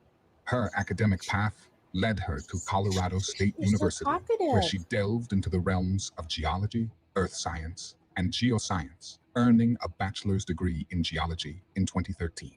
Further honing her skills, she attained an Associate of Science degree from Aurora Community College. Kessinger's professional journey began with a role as a bookkeeper, showcasing her diverse abilities. Her career then aligned more closely with her Yes, academic foundations she could make as a she lot of entered money. the field of engineering. Her tenure at Halliburton was as an MWD field engineer, which spanned nearly a decade, underscored her dedication and skill. This chapter of her career culminated in a promotion to project manager at RK Mechanical. While much of Kessinger's early life and career path appears to reflect a typical, albeit ambitious, path, it is crucial to acknowledge the gaps in our knowledge. As a researcher, I have not had the opportunity to interview Kessinger personally, and thus, my understanding of her life is drawn from limited public information. While she seems to have led a relatively normal life, steeped in academic and I professional think that is pursuits, it important is to essential know what he just said. He, none of us have interviewed her, so it's all speculation. And so we have to keep that in mind. I will put the link down there if you guys want to continue to watch it. His name is Junebug. His name is Junebug Cash. His father's name was Cash, so I named him. I gave him his dad's name. And he's extra spicy right now because he's malting, and it's his first malt. He's not even a year yet, and so he's a little spicy lately. He tells me to stop it all the time. He tells the dog to stop it too. He says, and he's trying to say Maybelline. That's his new word that he's trying to say because the dog's name is Maybelline. So he tries to say, Maybelline, stop it. But he can't quite say it yet. He's a lot of fun. If you guys want a perpetual 2 to 3-year-old, 2 to 4-year-old, get a bird. And they live like he can live up to like 30 years. I figure by that time I'll be too old to have an animal and I'll be good. 30 more years and I'll be good. I won't want any more animals. So, yeah, I love him. He's a good little bird. Okay, I think that's all I have, you guys. I will put the links to everything down in the description. Oh, she does? Well, if you want to talk, if you need any advice on a bird, let me know because I did a lot of research in deciding what bird to get. I wanted a bird that wasn't super loud because I do live in a duplex. I wanted one that had the possibility to be able to talk. I wanted one that was really goofy and friendly. And there's just different breeds. And apparently his dad says stop it all the time too. His dad used to hover over all the little babies and tell them to stop it. So I thought I was the one that taught him those words, but apparently he knew it when he came here. But yeah, anything, if you want to know anything, I can even do a little video on birds. I just took a video of him today.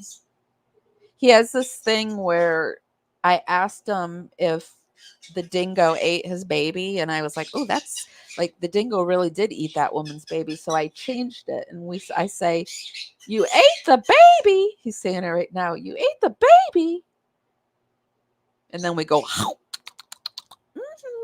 tastes like chicken. Did you hear him? You ate the baby. Yeah, so he's a lot of fun when I'm sad.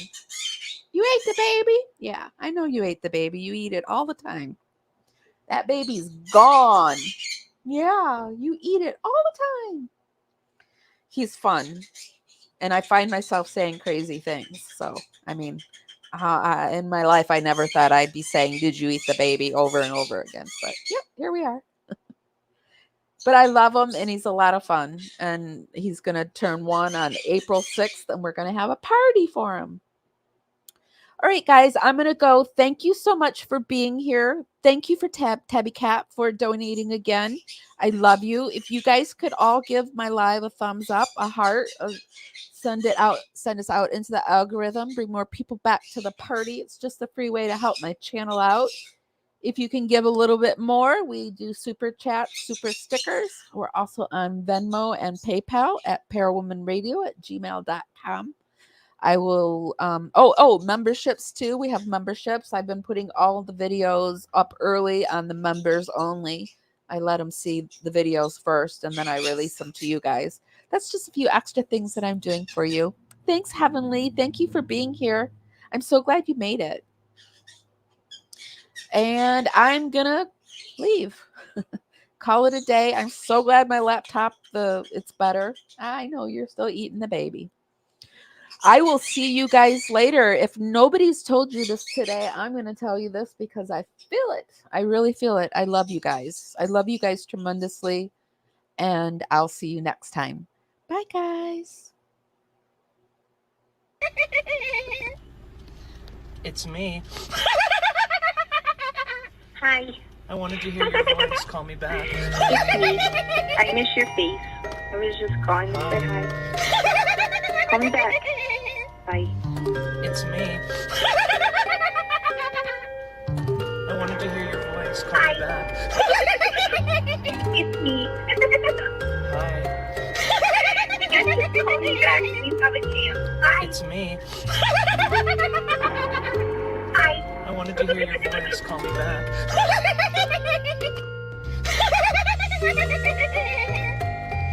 It's me. Hi.